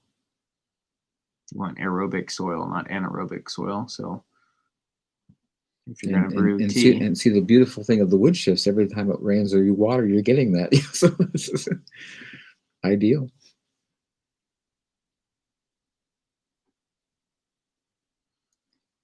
What about Halloween or Friday the 13th? What about it? I got nothing with either one of them. It's like diabolic, and I give no place to it.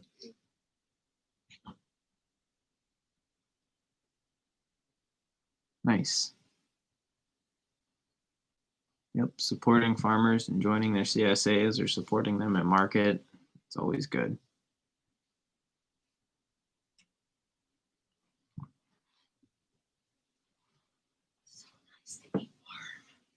Here's Carol.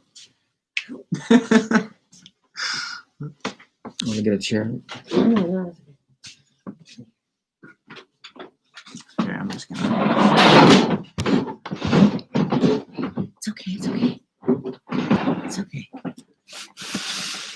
should be in the background anyway. What are you talking about? What's going on? Oh, all kinds of things. Hi, everybody.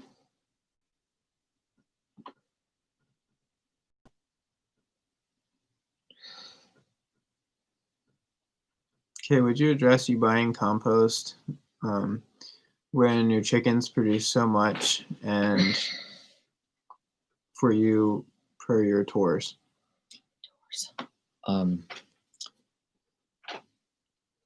I pretty much don't have to buy anything. I'm getting most of the nutritionists bring it to me for free.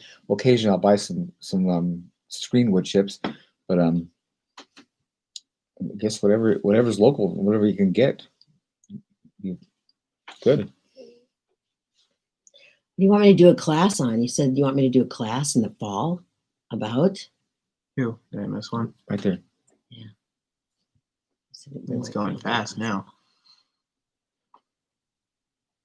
When did you guys start this? 3. Hour and a half ago. An hour and a half ago. That's what it says, yeah. Almost exact. Coffee grounds are fine. Yeah, they work great for compost.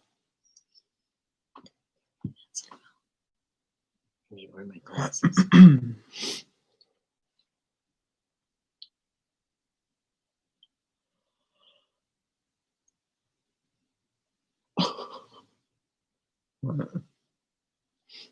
Nice to see your pretty face amongst those mugs. Who said that? I don't know. Hold on, I'm gonna block them. So I'm just kidding. Just kidding. Okay,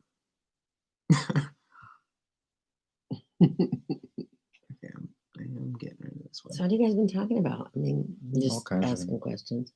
They ask questions.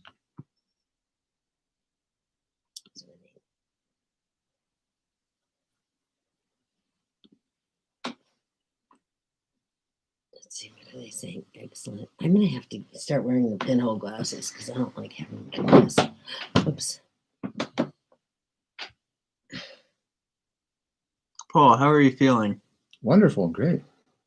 So Carol, missed it. What did it say? Something about Tours begin tomorrow, 2:30. book recommendations for learning how to use herbs and foraged flowers medicinally. Yeah, I just always tell people to get the local, wherever you live. Obviously, the herbs within your community makes a lot more sense, obviously. And places like Costco usually carries like here they have Pacific Northwest herbs or Pacific Northwest flora and fauna kind of stuff. And just learn the different plants in your area and what they do medicinally. Back on this guy. One right before that. This one? What's his name? Roselle. Wow. Wait, the dissertation of the fall of Adam. You should call me because it's a long one, but it was really interesting what I learned. We'll do it. We have time. Pasoi Archives. You want to do it? What's that? You want to do it? Do it. People won't like to hear it. When I saw how simple this was of growing things, I couldn't figure out why Adam, who knew how to do it right in the Garden of Eden, would go outside the garden and make it hard for himself and everybody else when he knew better. He knew better. What was up with that? And so I asked God, I says, God, what happened? So he walked through the process. I came down for my normal walk one day. Adam, let's go for a walk. Where are you? I'm over here hiding. Well, why are you hiding? Well, I ate that fruit you told me not to naked. So what did God do? He demonstrated his forgiveness and redemption by killing an animal, because Hebrews says, of the shedding of blood, there's no remission of sins. And then he took the skins and he made clothes to cover them. So he demonstrated by action forgiveness and redemption. The devil came behind and said, Adam, you blew it. You're an orphan. You no longer have a father. And Adam took on an orphan spirit. And here's that reality. The scripture says, as a man one thinks in their heart, so are they. He believed he was an orphan. He had no help, no support. And so outside the garden, God walked through the process. It says it took him some time to clear all the covering off to expose the dirt. He didn't do that in a day. He's eating while he's doing this. Then he had to design and create a tilling device. That took him some time. He's still eating. He's not fasting. Then God got my attention when he asked me, and where do you think he got the seeds for his garden? And I totally lost it. He's getting the seeds from the stuff he's eating. He's being totally provided for, but because he's believed he's an orphan, he's not getting it. And then whenever the Holy Spirit gives me revelation, he always does confirmation. He took me to the book of Matthew, where Jesus in the parable on the Sermon on the Mount in Matthew 5 makes a statement. Consider the birds of the air and all the animals. They don't sow, they don't reap, and they don't store food in barns, but your heavenly Father takes care of them. And then Jesus poses a question to get our attention. He asks, aren't you of more value than them? And what Jesus is very plainly saying, the Father planned on taking care of you all in the same way. But you took on an orphan spirit, and you believe a lie, and you've been struggling ever since. And my reality is here. I'm not an orphan. I have a father, and my plants produce so much food I can't possibly eat them all.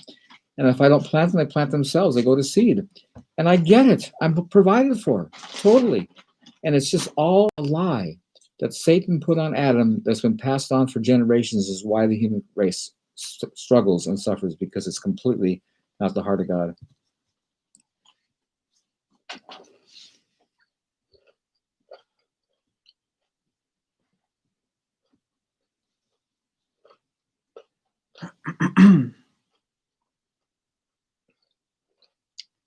What's your oldest chicken? Whoa, it's really going. Hold on.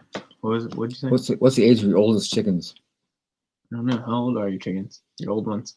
I don't know. I'm not sure. I've had them here probably 6-7 years. You know, I don't ever kill them. I sweat till they die. It's basically bury them in the chicken pen.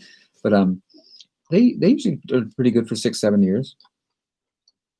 Has the pandemic affected us?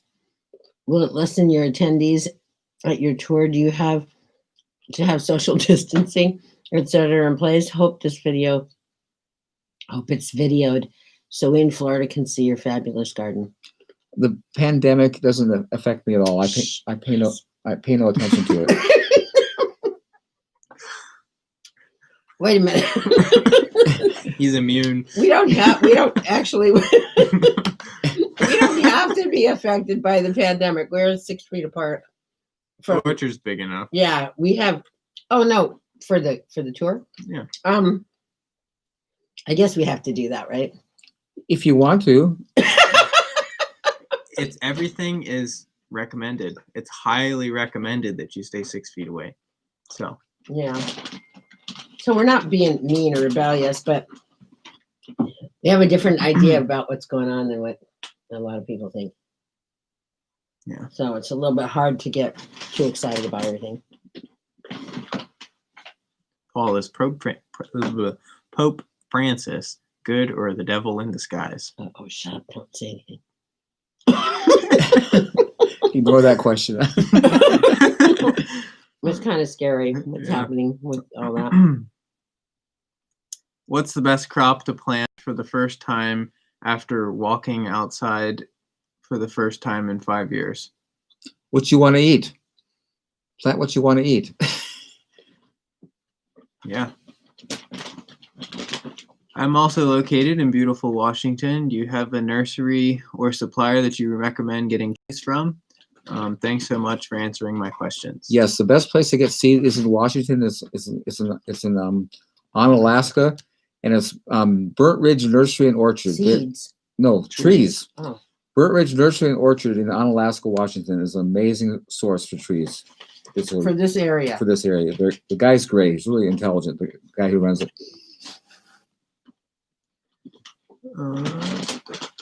Hello from Kentucky, Paul. Oh, man. Where'd it go? Here it is. Hello from Kentucky, Paul. You have been an inspiration to me. Started my Back to Eden garden in 2011 when I discovered your film. It was a blessing for sure. Blessing to all you guys. Thank you, Papa. Okay. Paul, how did you change your eating when you read Alkalize or Die? Interesting that you had less pain and sickness after that change. Well, I had no pain and no sickness, and it was all about eating food out of my garden in season. That's what I did. That was a change. I ate food that grew in my garden in season, and it really works well. What kind of church do you guys attend? Sickness. What? Hold on, let's go back to that. Well, he doesn't. It's not his body's all messed up when it comes to his what do you call it? Neurological system. So he definitely is, but it did make a huge difference when he changed his diet when it came to that. But I don't get sick. I don't get the flu or colds. Well, okay.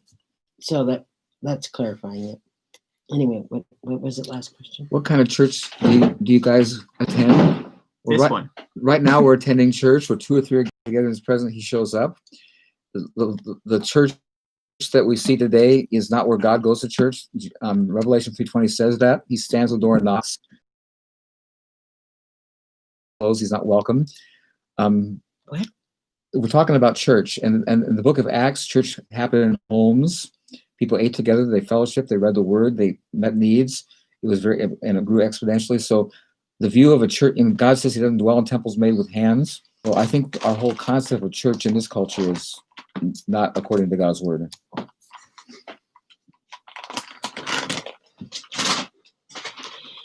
Well, can I say something? Of course. I really appreciate fellowship and the gathering together, and like he says, right now we're in church, and our concepts today have changed a lot. We used to, be in church. We had, eldership positions sometimes and whatnot. But I think what happened is that God began to show us that there's so much right now that he wants to rearrange in our own lives that it's changed our perception and concept of what church is, because we started reading the Bible in such a way that we saw that much of what was happening with the modern day church was not scriptural. And so it just began to be less of an option for us, because we felt that, and it's not to say that you shouldn't go to church. I think that to be honest, personally, I feel that that's old wineskins for me. And do you feel that way? Yeah. And that,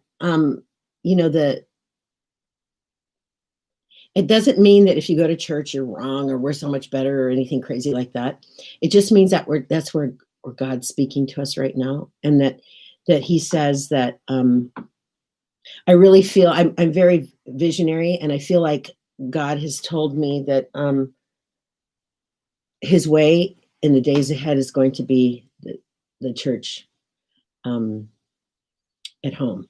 We're going to begin to meet in the homes again, and for many reasons. But I think part of it could be persecution. Part of it could be, but he wants his body to be relevant, and he wants us. So meaning we have to be in and out of the public and marketplace and whatnot, and to be real. But he also wants us to be listening and understanding and learning his voice. And there's too many things that have been a big, huge check in our spirit to make us think that that's the way we're supposed to be right now. It's not. Anyway, there's a question back here. Someone want to ask about being a midwife. What is a better route to become a midwife? Mm-hmm. Christian homeschooling mom, planning ahead for when my little gets old enough. That's really a good question. It's Dulce Rodriguez. That's a cute name, Dulce. Anyway, ask Hashem. I ask God, because right now there's a lot of mixture everywhere, and it depends on what kind of midwife you want to be. If you want to be one sanctified, for God's purposes, and a classical midwife, then call me. If you want to be just, a midwife that is basically out there and doing their thing, there's quite a few schools out there that will teach you a lot of the practical things, but it's a thing of the heart. It's a really deep, it's a lifestyle. And it's not just a profession, what I do anyway. And what I see right now out there a lot of times is very different than what God's created in me. And one of the reasons I teach globally is because I think a lot of people see what I have and they kind of want it, because it's old midwifery. It's not the real clinical, very medicalized model of midwifery. It's more the old, where things like connection and relationship and really being eye to eye with women and relating, and it's not typically what you see today. There's some good questions. Oh wait, which one?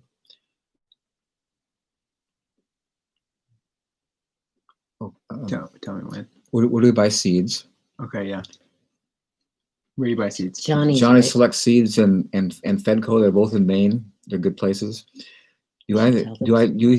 Rocky soil is really great soil because it's full of minerals, and the wood chips covering over it will they'll take the rocks out because they're a great resource for the ground. So just cover the wood chips and you'll be fine.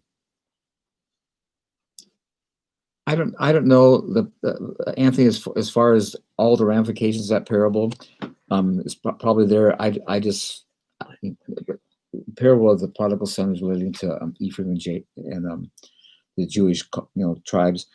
I'm not sure.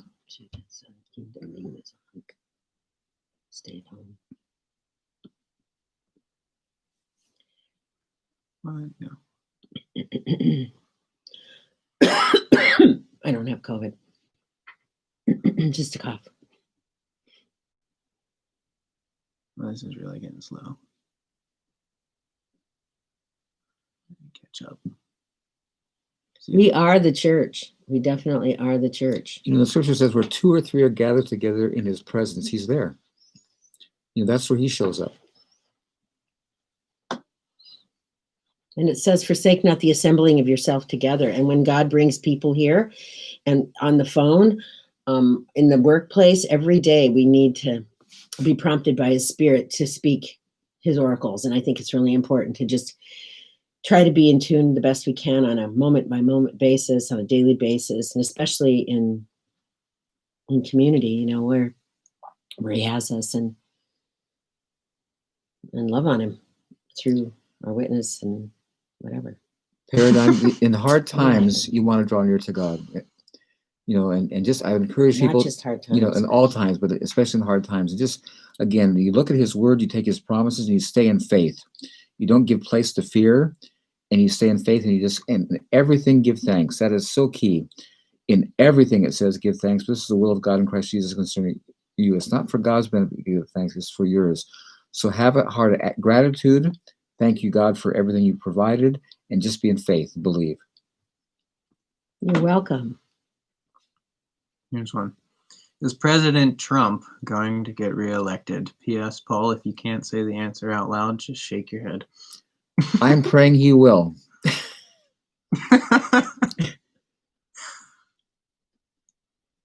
I second that. I don't know.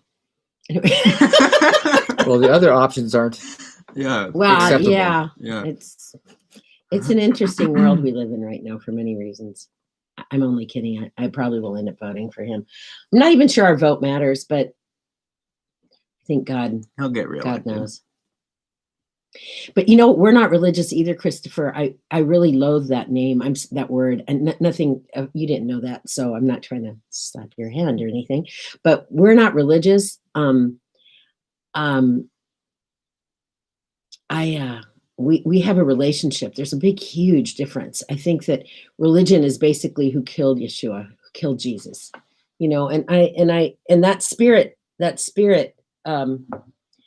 that killed Jesus wasn't just in one culture. It was us. We killed Jesus when we disobey, when we do things that, are not pleasing to God. But so what I'm saying is that there's a huge difference between religion and relationship. And I think that I would not have stayed with God since 1971 if I had religion, because that's one of the reasons I think that church is not as significant, it's significant, but it's not as a drawing thing for us because it's a personal relationship. And we need to hear what God wants us to do, not just what man thinks we should do. And the scripture doesn't say you absolutely have to go to a building.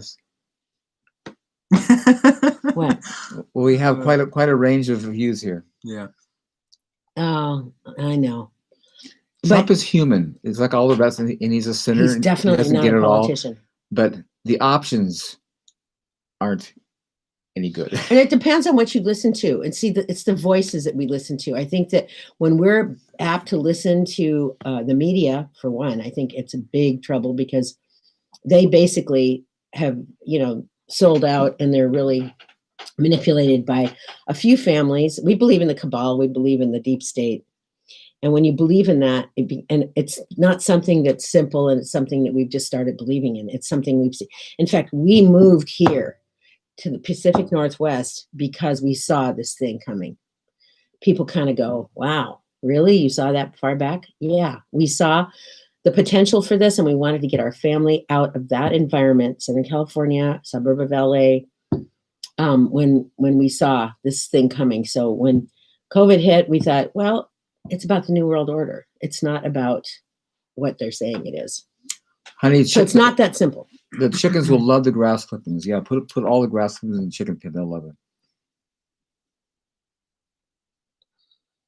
When she said that about the Pacific Northwest, that doesn't mean everybody just jump up and run here. There's other places too. Yeah, we're just talking about some place that's not big city. Big city. Mm-hmm. I don't do church. I'm in the Word each day and meditate on His Word, and I'm obedient to His Word. That's it. You know. Do you know anything about this? I love you Gannon? guys. No. Do you follow Gannon? QAnon. Yes, Q. Okay. I don't follow Q, but I know what you're talking about, and I'm hoping it's real. I hope they're right.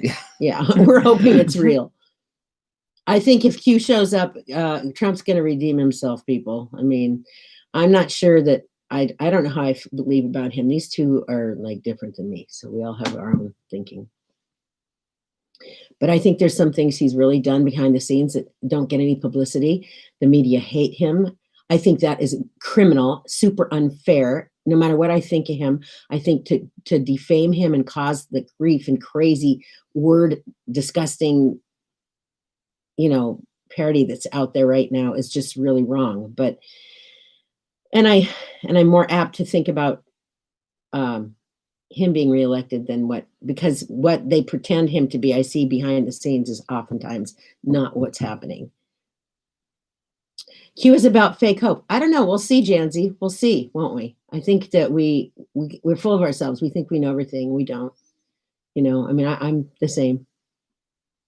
I have potatoes in my back to Eden garden. Do I need to hill them or mulch them? No, just cut wood chips. Do it all. Here's the advantage of wood chips. You see, when potatoes grow in dirt, as they grow, they push the dirt away from them. Wood chips just lift. And so you don't have to worry about it. You're covered.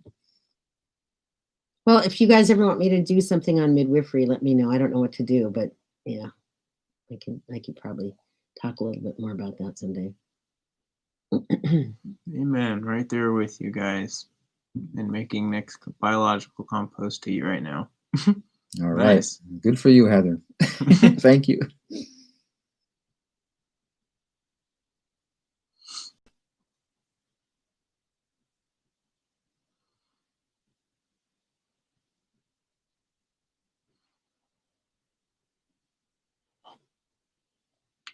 Ex-Muslim, wow, believer in Yeshua since 2001. Yeah, go guy.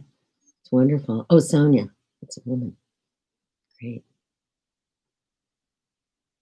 I have some Muslim friends in the Middle East that are really near and dear to me. I pray for them a lot when I think about it.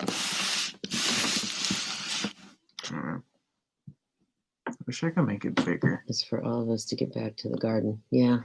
I didn't do much. Just need a bigger computer. I know. We could go upstairs sometime in the big screen computer. We wouldn't know what to do with ourselves. But it's hard for him to get up there. No, it's not. Well, it's just for this. Well, he knows how. I know. Either that, I could bring it down here. Worst comes to worst.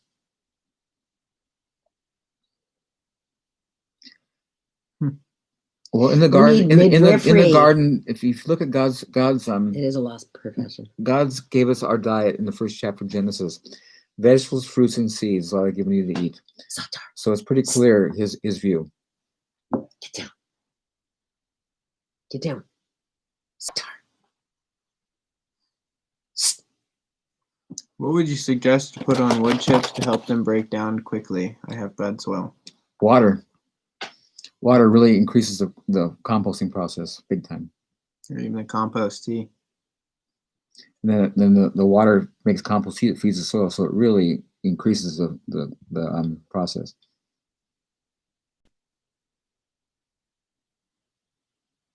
In the horsetail tea, just waiting for the rain to stop so I can apply it to my plum tree. Nice. Mrs. Gautschi? Well, it sounds like my mother-in-law. Don't call me that. What teas do you recommend for pregnant with mama? If you go on my website, gentlebirths, plural.net, and then click on new clients tab. Click on the new clients tab. You'll see I'm an herbalist. And so one of the first things that I put together years ago on a recommendation by the doctor I worked with was a combination of 4 herbs. 2 parts raspberry, 2 parts nettle, 1 part oat straw, and 1 part alfalfa. And they make an infusion, not just a tea, with it every day. At night before they go to bed, they let it steep overnight on the counter in a glass quart jar with a plate over it. Don't use plastic. And then they decant it every morning, or they strain it every morning and drink it every day. And that is phenomenal. And so if you look on my website under gentlebirths, plural.net, click on the new clients tab, and it's called, I think, pregnancy infusion or herbal pregnancy blend, I think, under that tab. And you click on that and you can see all the rationale for it. It's really good. And I've shared that recipe with midwives all around the world, and I've had some amazing success stories. Nick, why don't you answer her question? How do you make compost tea? I've got a whole video on it. It's called My Biological Compost Tea, or How to Make Biological Compost Tea, or whatever it was. It's on there. If your daughter has placenta previa, how many weeks is she? Because I have prayed so many of those up.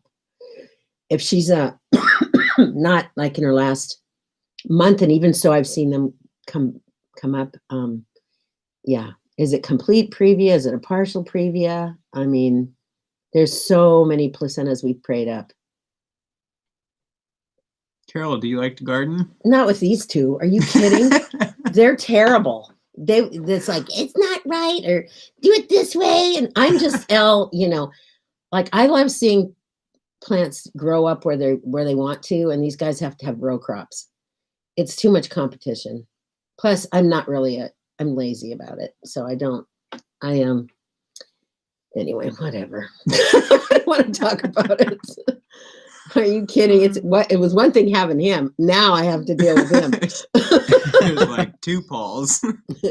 They're row croppers. They really like, everything's going to be, like, it's crazy. I mean, they pull out, this one especially pulls out so many of my herbs, and he has no clue what he's doing when, just like, well, they went to seed. And I says, well, okay, I get that. But at the same time, you just, I just paid however much money for that, and it's gone now. Or I harvested it somewhere. What'd you guys do with the burdock? Still there. It's still there. It's not flowering yet? It's barely just starting. Come on, we have to pull it out. I know. I'm pulling it out. Tomorrow, you guys. Deep. Oh, tomorrow you have to do that thing. I have to clean the walk-in tomorrow. As the years have gone by, I feel like we're family. And God has blessed me with abundance also since he brought you guys into my life. Oh, Ray Alameda. Thank you. Paul, sounds like you believe we shouldn't be vegan. How about the other 2 there? What? We should. We should be vegan. Oh, do you think God would prefer you to not kill animals? He's given us dominion over them. And so, but during the millennium, if you want to eat meat, eat it now, because the next 1,000 years you won't be. That's true.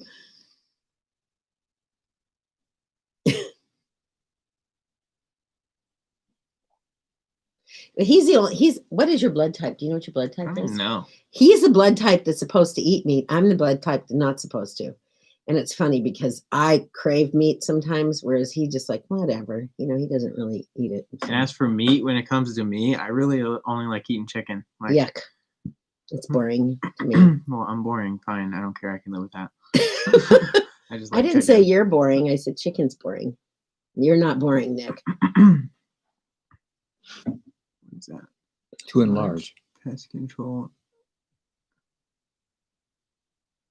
I don't know what that means. I don't know. To enlarge pest control and to your mouse control. Oh, to enlarge what? The page? No. We wanted to pay the area to be bigger. Oh. I think we need to have a bigger screen. This is what, a 13-inch?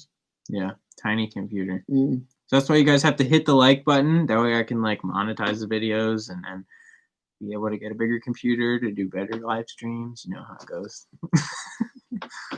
Like the video, share it. Potatoes flourishing under the base of my oak trees with the wood chips around the base, New Jersey. Grading my daughter's Latin homework yesterday, saw the word ager, which actually means field in Latin. Fun fact, made me think of going back to Eden. It means field, harvester, forager. You're just making and it up. and gatherer. I'm serious. No, we're not hunters. Sorry. No hunters in the bunch. No, my daughter and her husband hunts enough, but they're both vegan. She hunts for their dogs. Now she's got cats. Could you please repeat the name of your site? Thank you. Gentle Births, plural, GENTLEBIRTS.net. Should I prune or thin my strawberry plants or patches getting crowded? This fall, cover the wood chips. What are you talking about right now? But this fall, cover that whole bed with wood chips. You'll find all the old ones will die and become compost, and the young ones will push through the wood chips, and you have a nice staggered open bed. It really works great. Shlomo Goldman, where are you calling from? Israel? Anyway, Shlomo, I know Shlomo's over there. But how do you justify killing an innocent animal if it's not necessary? I don't. We're not talking to you. Oh. We're talking to the ones that are justifying. But did God not? He was not the first one to kill an animal, to demonstrate killing an animal. Yeah, he did in the garden, and then as a type, the Jewish people, always sacrifice animals as a blood sacrifice, until Jesus came to become the Lamb of God to take away the sins of the world, and so it's been going on, and again, it's just it's just what it is. There's a lot of questions I have I can't answer, and I'm okay with it. It's fine doing everything about God. He knows bigger than I am, and I like a big God I can understand. So I have mulched with both wood chips, fall leaves. I have success with both, but wood chips seems to have more positive impact on the soil. That's my feeling. You got it. We eat biblical. I mean, I know people don't agree with meat necessarily, but herbology schools. Well, I've done everything grassroots. I don't know that you need a school. John Christopher was my mentor years ago, but he died. And that was School of Natural Healing. I don't know how to get back up there. Dominion does not mean we should kill them. I know this is all controversial, might making right. And see, the thing of it is, if you get so focused on one thing like that, then, it's just gets out of balance sometimes. So I don't know, I was a vegan for 3.5 years. I felt really good. It was great. But for some reason, after I became pregnant, for the first time, I needed meat. And so after that, it's been downhill for that. Anyway. But I try to eat clean meat, and I don't try to, anyway. Anyway, Ray, my trees bend over because of the weight of the fruit. So as your trees continue to grow and get more fruit, the branches will bend over. He makes compost too with urine and calls it fetid swamp water. Mm-hmm. I don't really watch David D. Good, but I know of him. I've seen his videos Zach and stuff Butch before. Is spearheading regenerative farming large scale. He's amazing. Yeah, he is pretty amazing. Yeah, I wonder if that guy's a believer. My chickens are safe from hawks because I have a great big weeping willow growing over their pen, and when hawks and stuff come in, they can get under it, and the birds can't get through to get to them, so it really protects them well. Is Nick familiar with regenerative agriculture? That's all I talk about. I agree, Shlomo. Somebody else started saying something up here that we missed. It was important. How to get up there? I don't know how to get up there. I won't let you get up there anymore. Okay. I prune my fruit trees because of what I learned from Paul. How do I make them weep? You don't have to. They'll have from the way that the apples will bend them over. They'll weep just fine over time. You'll see. Shlomo, you're right. It's true. Thank God, killing others is no longer necessary. Is no longer necessary. Yeah, I don't know. It's interesting. Coming to the kingdom, things will be very different. Hyper focus. Just don't kill others while you focus on other things. Yeah, I get it. Well, pray. If it's God's will that we don't eat meat, then, I'm into it. But every now and then, even when I've not eaten meat, I'll go back to eating something that's meat, and I don't feel convicted about it. I think the Holy Spirit is big enough to convict me if it's something that I absolutely shouldn't be doing.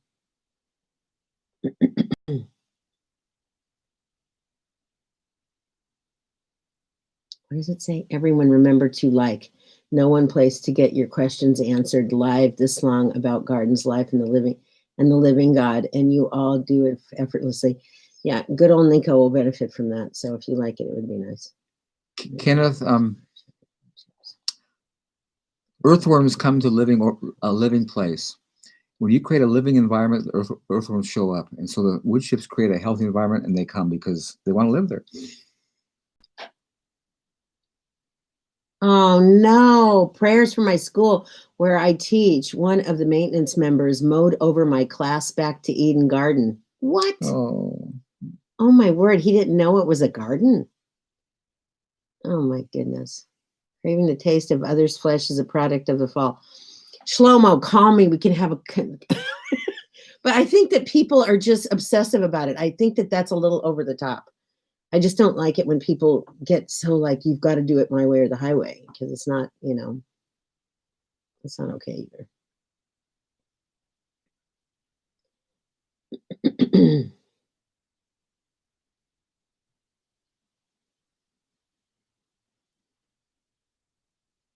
It's already clear. I don't know what that means. Okay, so helpful. Use Paul pruning videos as a guide this year as well. Wow. Sedona, Arizona. Wow, you can take the person out of Squim, but once you've lived there, you can never take Squim out of the person. Aw. Baba. Oh, I like that name. Fringman. Baba Fringman. Is that really your name, or is that your nickname, Baba? I wish my friends were here. I just ate a Baba pickle. I wish my friends were here. I shared this live stream. That's right. On Jesus did eat meat. Did eat meat on Passover. He had lamb, and then he cooked and ate meat with his fish with his disciples. You're right. Yeah, that's what I'm saying. It just can't. I don't know. I don't want to make an issue about it, and I think people have to live the way that they feel to live. Everybody's in a different place. I live North Florida and have started a back to Eden garden and put down about 4 to 6 inches of wood chips, and I have a serious problem with dollar weeds. Dollar weeds? Is there anything I can do to eliminate them? What's dollar weeds? I don't know what in the world a dollar weed is. I've never heard that. Sounds nice. Yes, you're like. He's making. He's starting to really make money. My only response is just to pull them, get them out. I think the problem is not to eat meat, but the life animals have and respect they don't have. It's just a moniker. What's a moniker? Oh, your name, Bubba. Okay. Are you in Squim then? Dulce. I plan to raise beds for the first time, laid dead logs, wood chips, thin layer of compost, and 4 in of sifted wood chips inches. I'm having to water every 2 days in North Texas. That's why, because it's a raised bed. So when you get around to knock out the sides, bring wood chips up to that level, and you should be fine. Yeah, raised beds really dry out quickly.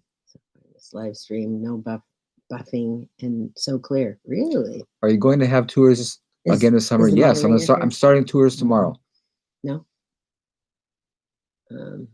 God permitted it because of the hardness of the heart. This is just turning into an argument, so let's just... Not an argument. I just kind of like... No, Shlomo is not a she. Whatever it is. Anyway, it's a guy. Politically correct. Otherwise, in the kingdom of heaven, we may... Like I said, it's just when you start making a huge issue of it, to me, it becomes a God, and I don't want to go there. It's just, I just feel like you've got to let people be free. And if God, the Holy Spirit, convicts them, then they need to be convicted, and God will change their hearts and change their taste buds. Because that's what happened to me when I got into being a vegan. The Israelites wanted to go back to Egypt, not to eat meat, but to eat leeks. Read the Bible.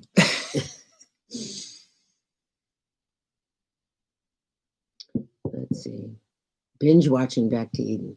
The recent video updates are great. I have so many people tell me that. We binge watch it. Have you ever burned weeds? All the time, yeah. And the ashes are great for the soil. What's a binge watch? They do it all the time. They're binging. Okay. Like obsessive. Right.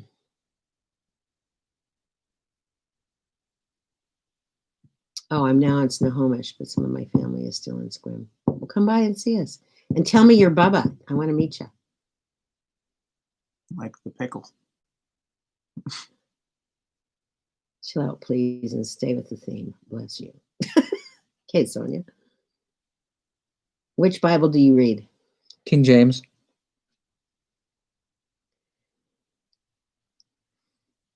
And as much as I can, I try to go back to the original. You know, go and research. Do you guys have a wood chipper? Nope. No wood chipper. No, never wanted to get one. I wanted to get one, but God told me not to have one because there's too much maintenance expense, and they're loud and noisy and breathing exhaust, and I can get them free from wood tree services. God's always provided for us. They're getting harder to find now, though. But I think one of the main reasons we've gotten provided for is because we've really put a lot of those chipper people in business. I mean, you know, once it got out that wood chips were really good, you can't find them anymore. People just scoop them up. You know, you used to be able to find them on the side of the road, and now, especially over here, people just scoop them up.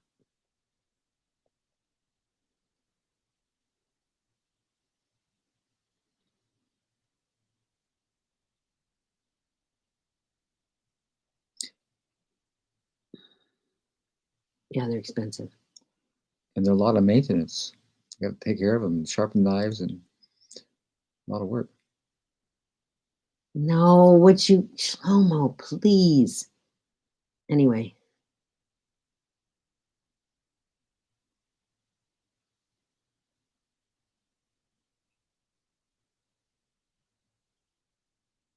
Broad forking. This guy does broad forking.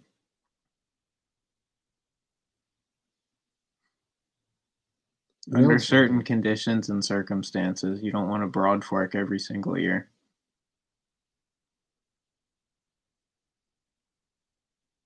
If it wasn't for the broad fork, that garden would have been overrun. Biochar that they use in Indonesia. Would you recommend it? Biochar is great. It's good. You can't have too much biochar, though. You have to understand how to properly use it. We got our property 43 years ago. It was not hard because we came up here and there wasn't that many people here yet. And we bought it for $12,500 and $1,000 down and $100 a month for 12 years. 10 years. 10 years? Mm-hmm. It was it cracks me up now that I think about it, but God's really used it and we're really thankful for that.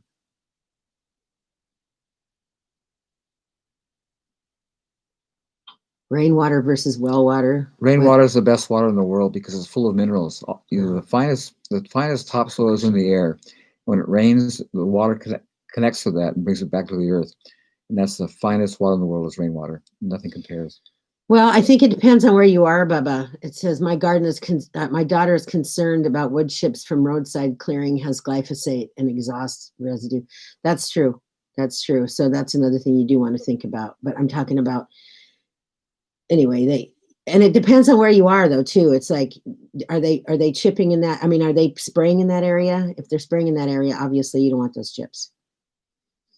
I'm sorry about your, community water is because they treat the water and it's not, like I said, in your place is not clean. So I don't know what to say. If you can drill a well and you can get good water, that would be the ideal. I think, it says, rejoice always, pray without ceasing, and in everything give thanks. If we're not praying all the time, it's like, and praying over our water, praying over when we seed things, praying over, the abundance, praying and thanking God, constantly in communication with God and just saying, God, cover my area. Here we've got Fukushima in the air everywhere in the world, especially over here. We've got chemtrails. We've got a lot of things that are bombarding our environment and our soils and our area. And now we've got 5G in the atmosphere. It's like, if we're not always constantly asking God for protection, prayer, covering, and being graciously thankful to him, because gratitude is huge when it comes to our progression in God and just in our hearts. I try to go to bed every night with gratitude, wake up every morning with gratitude, because I feel like that's so much of what is going on right now, just to be grateful, and ask God to cover us. Well, there's a whole bunch of stuff just kind of. Yeah. Sorry. Where is it? How do you get up there? I don't know why it's not obeying me. Oh, okay. How's your fingers? It doesn't know mine.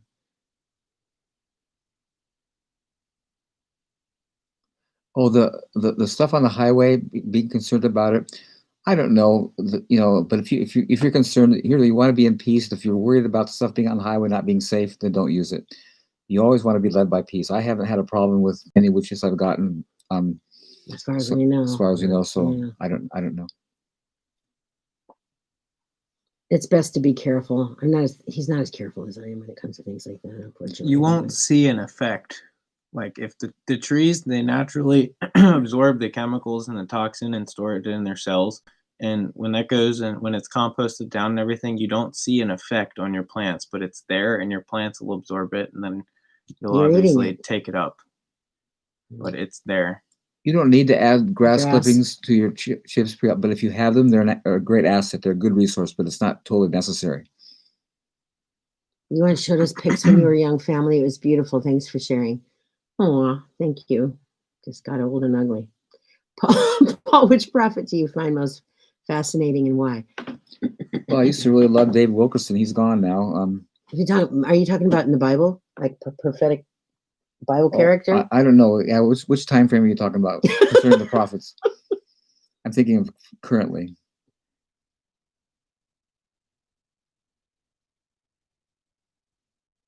Don't use rototill or anything. We use it on the wiregrass. You just chop up all the roots and spread them everywhere, and they come back in vigor.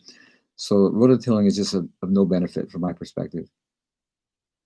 We have aspen tree services to Snohomish. They're everywhere. They're all over the United States, Yeah. by the way. Everywhere I've been in the United States, there's aspen trucks. I've watched Back to Eden 6+ times. Paul, I am grateful for your message. Have been moved by your wisdom in God's way. I wish we could hear more of you, Carol. We need wise women on vlogs. Nick, keep vlogging. Thank you. Let's see. Amen, Carol. Yes, Thanksgiving. Did I blow it here? This gets stymied.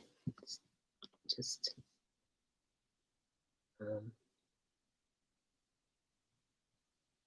Yeah, pray about getting property to grow more fruit and food. Yes.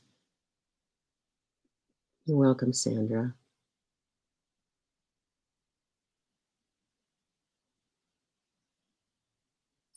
Miss your eggs with sunflower seeds and chili flakes. What's this? I don't know. Pure Paradigm Asia? Jeff. Oh, yeah. Singapore. Remember, he was. He's still around. Wow. He was in Singapore. Yeah. Yeah, seaweed is really, really nice for the soil. Yeah, seaweed is a great, great material. What would you do if you had to start over? Would you stay in the same area? Not me. But anyway, only because of things being so incredibly liberal in Washington State. I love this area. If it wasn't for the geographically, it's nice. It's just politically, it's nice. Oh, yeah.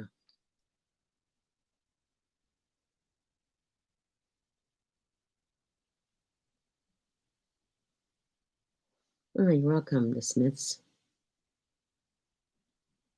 Go to the beach and get seaweed. Oh, yeah. Yeah, that's true. Carol, what do you think of homeopathic medicine? I think that there are some things about it that are really redeemable. Believe it or not, some people don't like them because it's energetic. But what do you think about allopathic medicine is my question. It's like people think that allopathic medicine is vogue and wonderful and everything. But I'm telling you, I'm concerned about the judgment that's coming down on our modern day medicine. I'm not saying all of it's bad, and I'm not saying all the doctors, etc., are bad. No, I'm saying that when you promote infanticide, euthanasia, and acts of violence on women in labor, and delivery, infanticide, euthanasia, abortion, that's all within that. So I have a real hard time with people putting blanket statements around any modality unless it's completely out to lunch. Like, I don't believe in yoga. I know people think that, especially in Christian circles, that's great. But you know that every single position in the yoga world basically is a Hindu god. And you cannot separate the spirituality from yoga. And so I have problems with that. But I definitely homeopathy, I think, depending on where you're getting it from. I think there's some practitioners that believe in, what is it, the meditative homeopathy or something like that. I don't believe in that. There are certainly things about homeopathy that I've questioned through the years, but I do use some homeopathy. I think it comes to like, God, show me where I'm supposed to be. I don't pretend to know everything. I'm not going to say that I'm not going to change my mind in the future, but I do believe at this point in some homeopathy, but some of the ways in which people are saying they're getting it. I do believe in energetic medicine. I believe that in intention, like I give a lot of that away. People go, well, telepathy is not of God. Well, the animals have it. And sometimes I can read women without words. I don't know where that comes from. I think it's a God-given thing. And you have to remember that the things of God and the things of the spirit realm that's not of God oftentimes run neck and neck. So you have to be able to discern, and you have to be willing to be humble and open yourself to what is right and what is wrong to God. And some of those things are not very clear in the word, but you do have the Spirit of God living within you. And it says that you need that no man teach you, and that God will show you. And if you have a check in your spirit, you better not do it. I don't know. It's a long answer. Lisa, Paul or Saul in the New Testament was special. I mean, God really used him. He wrote 14 of the books, 13, sure, I don't know why he was. I think he wrote it, and he was a significant, member of the body of Christ. I'm thankful that he was here. It says Bible verse is most relevant right now, in your opinion, Paul. Well, I guess maybe. Well, for me, it's just in everything give thanks. This has really been helpful for me in life. 2 Corinthians 5:7-18. 3 things you're supposed to do all the time: rejoice always, pray without ceasing, and in everything give thanks. This is the will of God in Christ Jesus concerning you. I'm finding that having an attitude of gratitude really helps you in life big time. It's significant. Yeah, and one of the ones that God's really been bringing to my attention a lot lately, and I've, walk not in the counsel of the ungodly, Psalm 1. That's why I'm telling you, you can't just, everything that comes to you with regards to a healing modality, you want to be careful with. The other one that keeps coming to me is that one in Matthew where it says it's just watch and pray. And right now we're all to be watchers. We're all to have the discernment of the Holy Ghost. And if we're not pressed into God, if we don't have a relationship with God, I don't care who you are, you cannot discern. We're full of ourselves. We are very egotistically based. That's one of the biggest things God says he hates. First thing he said he hates is pride. So we've got to allow ourselves to be humble and allow God to really speak to us and through us. And it's not always really clear, but as he becomes more real to us, it becomes more real what he's saying. And it's always according to his word. But watch and pray is the other scripture that I'm hearing a lot, along with whatever.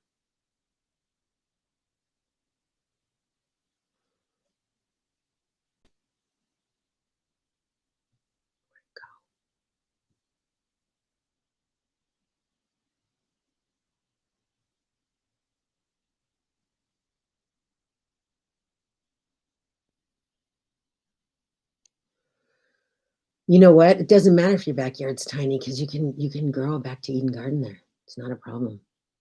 We have people saying that they're growing gardens in China on the balconies of their, I mean, when I was in China, I was blown away at and I was several different main cities, but one of the ones that I spent the most time at was in Guangzhou, and there's just skyscrapers everywhere there. There's no place, but there's big balconies, and they have their gardens on the roofs of the skyscrapers. And so where there's a will, there's a way. Even if you just grow a little patch of lettuce and you have a hanging, what do you call them? Tomato plant, those little baby cherry tomatoes, that's something.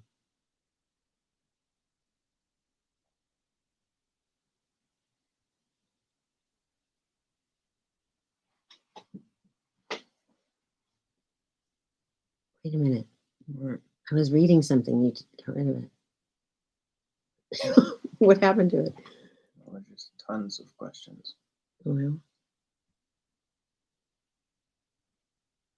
Who reads all those?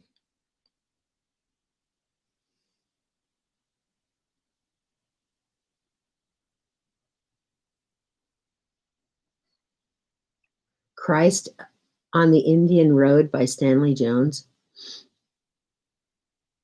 If y'all can move any other place, where would you? If you can answer a place in and out of U.S., where would that place be? Looking for personal options to request of God. What would you say about that? I think New Zealand would be nice. Yeah, it's the first place I thought of. But, you know, New Zealand's not going to like it if everybody starts coming there. My friend's moving to New Zealand from San Diego. She's had it with California. In the United States, this is, I think, one of the best places in the world in the United States to live, except for, you know, it's if you want a real moderate temperature and whatnot. I don't know any place in the United States anymore.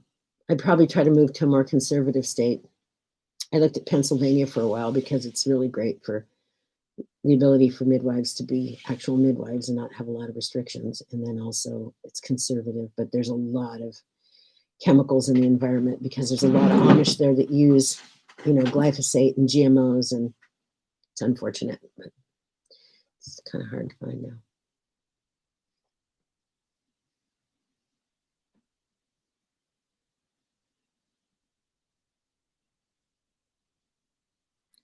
It's this one with the arrow. Okay. Sonia, yes, always go to God, talk with him, and wait for his response. Yeah. Going up.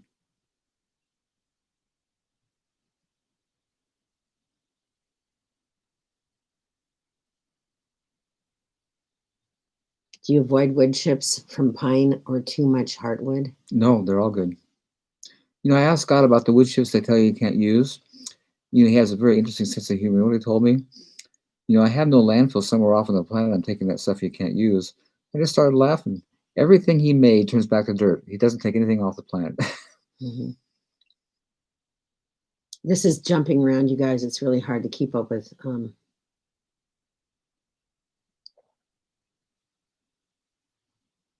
Meadow creature, and it's a beast. I'm back to Eden Three Sisters garden bed. Seems to be enjoying the fluffing for sure. What's a meadow creature? Fork. Oh, okay. What you know about research into roly-polies, wood lice, removing heavy metals from the soil, and how they protect groundwater. Cilantro takes heavy metals out of the soil, which is really nice. It does? Yeah. Stores it in the leaves, though. Yeah, you don't want to eat it though when you do that. It's like root crops. They're all used for. Yeah, root crops take out heavy metals, but you don't want to eat them. Are you doing tours still? I was planning on visiting this year. We're starting the first one tomorrow, you guys. Yeah, we're doing tours. You're driving from Nebraska. Yeah, great. Late August, early September. As far as we know, we're going to do it. How could I confirm things with God if I can't read? You don't have to read.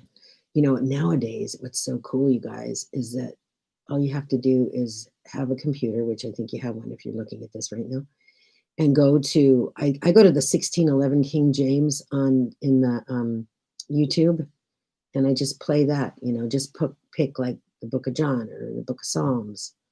Just go to the King James 1611 YouTube. That's what I do, but you don't have to do that. That's what I do.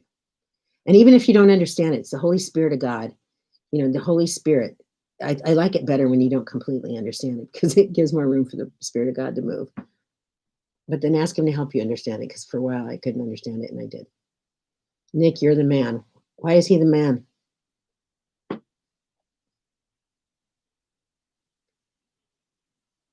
Yeah, it is fellowship. The only thing is we're not really, I guess we are hearing you guys. Ecclesiastes is a great book to read right now as we try to make sense of our life under the sun. Yeah. Thank you all for doing these live chats. It's the church gatherings I crave for. Yep. And the big thing is to be real. If you're real, God comes. He shows up, you know, no pretense, just kind of be real with him and let him know your desires. Let him know how much you love him first. He says to enter his gates with thanksgiving in your heart, enter his courts with praise. Be thankful unto him and bless his holy name. So entering, every time you get there with God, thank you that you're always available. I don't have to be called on the telephone. You'll always answer. People ignore the phones like we're doing right now, you know, but God's always available, you know. It's amazing. Someone was asking about aphids here. Aphids? Do you have any remedies for aphids in your vegetable garden? Don't you spray them with cayenne or something? Well, cayenne works well for anything, but I find aphids usually is a response of dehydration. If you water, they usually leave. Aphids only bother dehydrated plants. Pots too. I'm starting to cover my indoor plants with wood chips. Yeah, I know. As soon as Nico started living with us, he started putting wood chips around all my plants, and I'm thinking, what are you doing? He goes, well, if it works there, it works there, right? Mm-hmm. Yeah. Okay, you can move this up. Honey, any opinions on growing hardy kiwi? I want to plant because they're productive and delicious, but some say don't plant because they are invasive. Animals spread seeds. My husband tore it out. He didn't want. They grow really. You got to make sure you have really good supports, and because they really grow fast. Mine were growing like 14 feet a year. They were amazing how fast they grow. So you got to have some really good support. How much mulch is good to have so you don't have to water? Do you ever water? Yeah, sometimes. Well, we watered. My orchard haven't watered, but my garden and stuff I water quite a bit. Depending on what's going on. Yes, believe with an attitude of gratitude and faithful prayer relation with God, you will hear his voice. I don't get why intelligent people who really think about the world they live in believe in a book that is written by people. If God wants us to believe, he writes the rules to live by in the sky. Well, Emily, I'm really sorry to say this, but God is big enough to keep his word, and he's big enough to inspire man to write it. And I used to believe that way too, but I'm telling you, there's something supernatural about that book. It's just not an everyday book. And I can tell you without a shadow of a doubt, I've lived there since 1971, and there's no book on the planet that's ever been so inspiring and relevant to me on a daily basis than the Word of God. And I mean, if you want to believe that, I mean, obviously it's up to you, but he's big enough to preserve it. And there's some things about, and I think that there's everything, I'm going to tell you right now that there is an enemy, and he'll do everything he can to keep you from knowing that truth. And I just challenge you to pursue him. And if you're really sincere and you say, God, I want to know who you are. And if you're real, you got to let me know. And I don't know much about that book, but it doesn't seem real to me. If you're being transparent and real with God, he will meet you. But if you're playing games and want to do it your way, he will not, because he's smart and he knows your heart. I have used this method in 18-20 gallon storage totes with great results. The idea is placing a covering over the soil to protect it. Wait a minute, it just jumped. Like our skin. Yep. I apologize. I did not. You're welcome, Mike. I did not specify in my previous question, Paul, which biblical prophet do you feel most drawn to? I don't know. Isaiah is special. I mean, they all have, it's interesting about them in their experience is that none of them were listened to except Jonah. And he was very angry they listened to him. Prophets had a really hard life because they weren't well received. But I think Isaiah was probably the one that comes to mind the most. Is really something I'd be more drawn to. Sonia, I think you get anxious. The only thing is, honey, is that if you grow too much before you even begin, you might get discouraged. I would pick 3 or 4 things to grow at once, and then from there expand. Yeah, and here's the scripture that says, "Don't despise the days of small beginnings." Mm-hmm. That's a real significant wisdom in that. If you start small, you'll learn as you go, and you can keep expanding. But if you try to take on too much, you'll be stressed, and you'll never catch up, and you'll feel really frustrated. Got some great cutoffs. What you say? Oh my gosh! And fig branches. How do I plant them? You gotta. What would you say about grape and fig? Aren't they 2 different kinds of? You just root them both. Yeah, you want to root them. You want to put them in water first, right? You don't want to be in the picture. Okay. I don't have any red fleshed apples. I mean, I've seen them. They look really cool. I think you grafted a piece in. I don't know if it took them. Okay, yeah, but I don't have any yet. Somebody sent you one. Mm-hmm. Very cool, wet spring. Yeah, we do too. Now the heat and humidity hit. Well, not here we yet. don't have humidity. We don't have heat either. Not yet, but we had a wet spring. It's been weird. And they're messing with our weather, by the way, you guys. Do you have any remedies for? Oh man, just lost it. Oh my gosh, where did it all go? Can you go over how you started growing grapes, and are they growing on your firewood? Because it looks like that. Yeah, the firewood acts as a heat sink. It's actually growing on a fence, but the firewood's behind it, and that makes it warmer. So that really helps in their production. Do you have any remedy for poisonous weed on your skin? Yeah, depends on what you got. If it depends on what it is that you got. Sometimes there's remedies growing right next to it. Like you can bruise an herb and rub it on your skin. It just depends on what you're talking about. I'm not sure. Colloidal silver has been really effective. Like if my son got like poison ivy, and I told him put it in the bathtub, and it totally cleared it up. It was really great.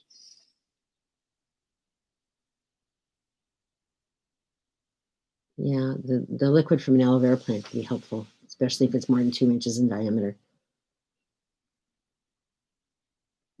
How's the CSA going, Nick? Pretty good. Weather sucks, but I don't know. It starts up on Monday. This guy's really been having kind of a little bit of a struggle with this weather. His plants grow phenomenal, and then all of a sudden he gets too much rain, or some stupid animal or bug will show up.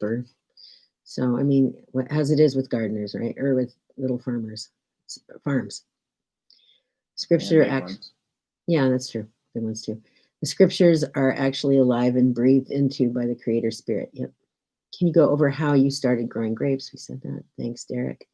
Oops. Gosh, why does it jump like that? How's the CSA going? Did you celebrate Pentecost? It was the first year for our family.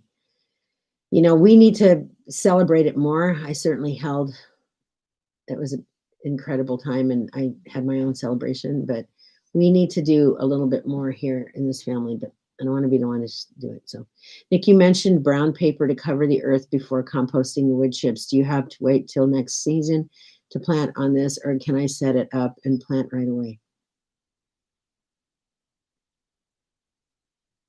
Just put paper down and then or cardboard, either or, whatever you want, and then compost and then wood chips. You can do it whenever you want. Doesn't matter. Mm-hmm. Ideally in the fall though, it's all winter, and that way it's ready by spring, and all the grass and stuff below is decomposed. But okay, from experience, humility and being humble is key. That's when I say I really don't know and ask for guidance. Otherwise, I just get in on my own way. Yep, you're right. Where'd it go? Okay. Potatoes, ginger, and turmeric is enough for now. Then, thank you. Wow, that's great. Planted my first Back to Eden garden this year, and it's going great. Y'all have really been an inspiration to me. God bless. Justin Cormier from Crowley, Louisiana. Derek, it was colloidal silver. Is an amazing material. It'll kill all bacteria, fungus, and viruses. It's just an amazing, silver. They use silver for eating utensils because nothing grows on it. And if you remember the bubonic plague, the people who survived were wealthy people who shaved their silverware and ate it. They were blue bloods because the skin turned blue because of the toxic metal of the silver, but it didn't die of the disease because it took it out. So colloidal silver is amazing for clearing up any fungal issues.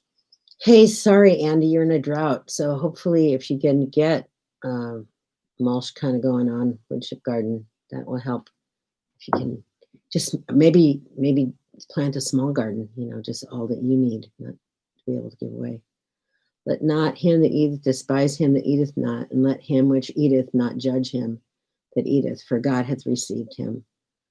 Who art thou that judgest another man's servant? Yeah, Romans 14, 3-4. Have you ever tried hugelkultur? I haven't tried it because it's too cluttered for me. I like things more ordered, but I know it works great. It's a wonderful process, but it's just not my character. Amen. Let's see. Paul, what was the name of that solution for poison ivy? I didn't catch it. I told her it was Clodagh silver. Oh, sorry. Shlomo, there you go. Battling with scale and spider mites on my fig tree. Been spraying neem oil, but still seems to be struggling.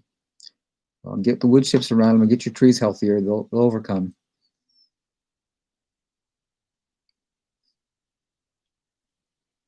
What would you do? You did something for that. Can you put something like the horsetail in there? No, they're bugs. Oh, Spider mites, I'd put yeah. like a garlic infusion, or neem oil would work, should work. Yucca extract could work. It'll just clog the pore of the spider mite.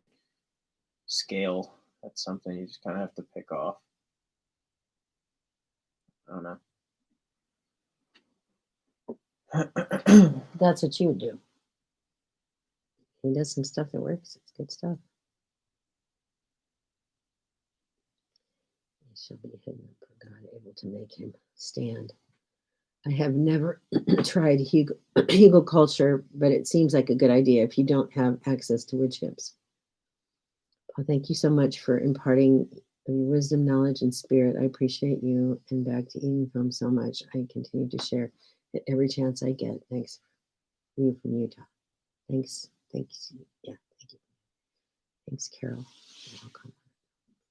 What newspaper works the best to smother weeds? Yeah, we do. Thank you. Interesting back story too. Have been since 2014 since we watched the film. Yay, that's great.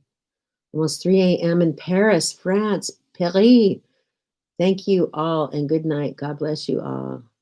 Good night, BD875. BDB75. Paris, I haven't been there for a while. It's beautiful.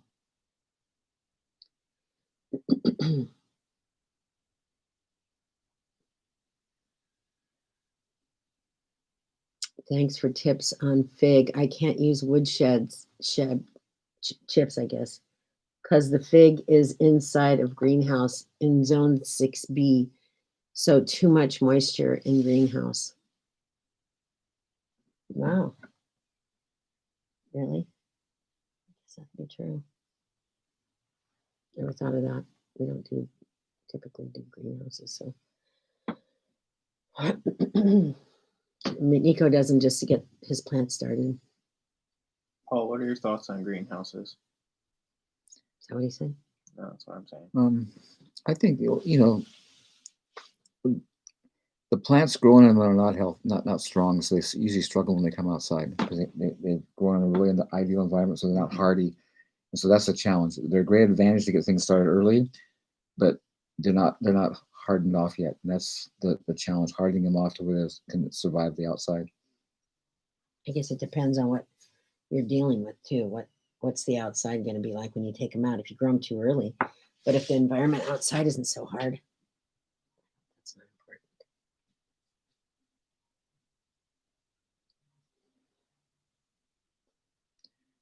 important. Are we growing anything out of the ordinary this year?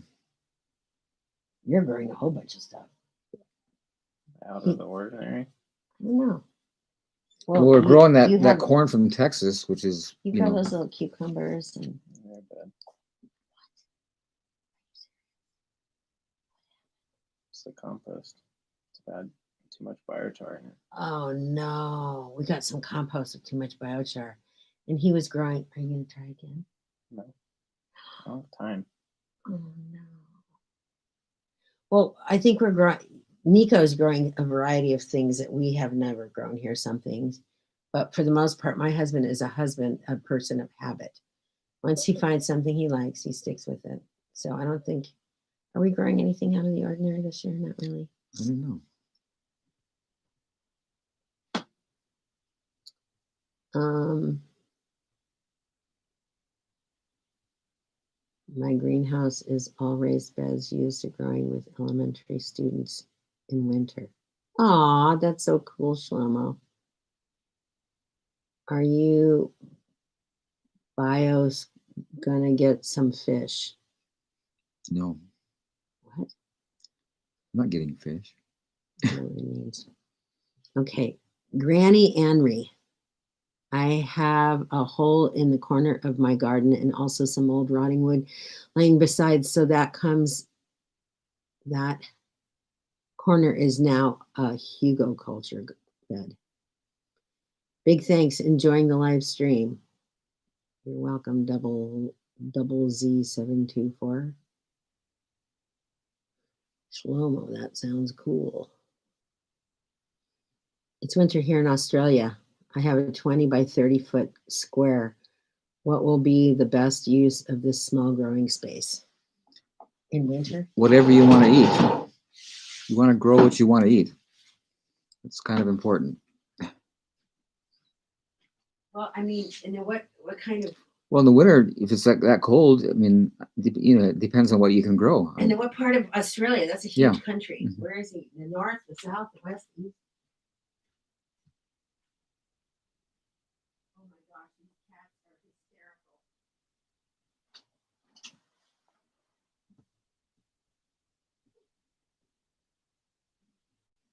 I don't know. We're going on 3 hours. Do you want to keep it going? It's up to you. I don't really mind. I don't care. Yes. We're in Melbourne. Okay. Well, I don't know anything about Australia.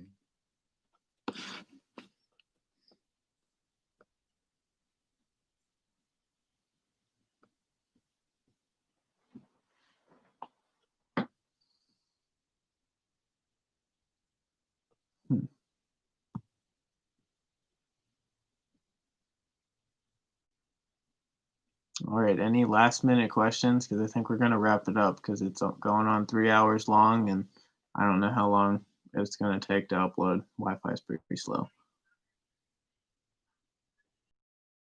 Yeah, I had to cancel the live stream yesterday.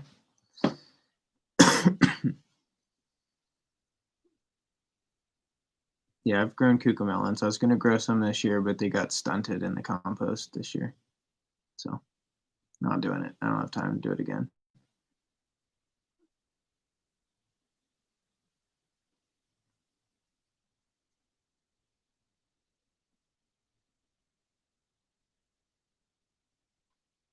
No, don't cover your plants when they're wet because it just traps the moisture in and you get all kinds of problems.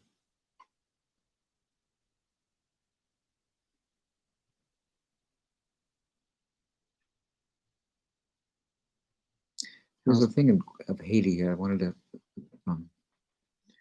It was about Haiti. You see it? Let me know when you see it. Let me see.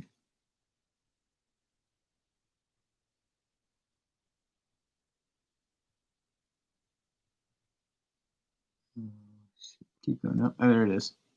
Right here. Yeah. My internet hasn't been great in Haiti. Were you able to answer my question about starting from scratch? Well, you should grow what you want to eat. That's important, you know, and so whatever you want to eat that'll grow there, that's what you start with, and then you just keep expanding from there.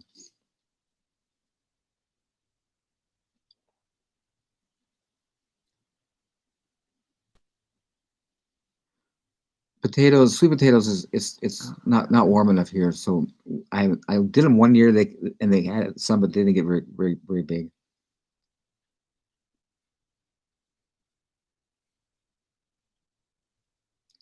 Want to answer about email and good camp spots for Andrew?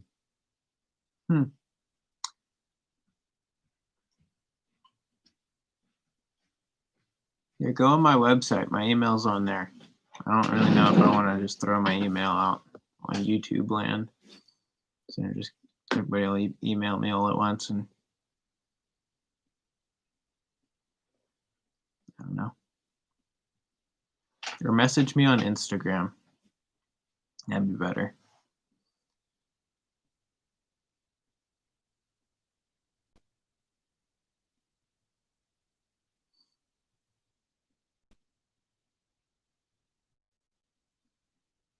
Got another follower. Shlomo is going to follow you on Instagram. Oh, great.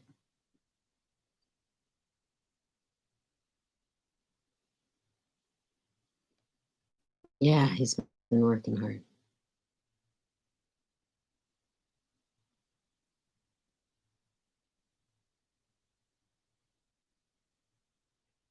All right, this will be the last question. This graft, it's coming out of the rootstock. What's coming out of the ground, so it's not going to be the same apple. It won't be an apple. So you can graft into that and then get what you want, but the rootstock will not be what the tree was. So for vegetable gardens, mulch will cause nitrogen deficiencies in the top layer of the soil. Instead, what should we use as the top cover around the plants? Wood chips. Yeah. It's only a nitrogen deficiency when it's worked into the soil. You keep it on the surface and it's fine. How often do you live stream? Whenever he wants to, or whatever. No order here. I'm sorry. Yeah. It's more like Carol freelance. I tried doing a schedule last year, but it's just there's too much going on.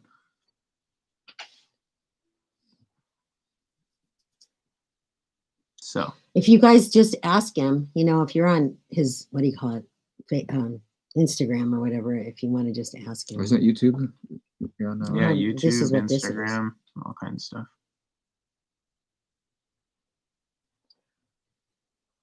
Okay, so on that note, are we going to be filming the tour? I guess not. Do you want me to? I can. No, I don't know. I mean, it's up to you. You want to do a live stream? I don't know how well it's going to work out there. Wi-Fi's not that good in the house. I don't know how good it's going to be way out there. I think you'd probably have to use your phone. Yeah, I know, but it's still not going to work that well. Why not? Anyways, we're going to exit. That way Paul can get this phone call. So, all right, thanks for watching. Hi, Carol. You look rested. I was sleeping. Hit that like button.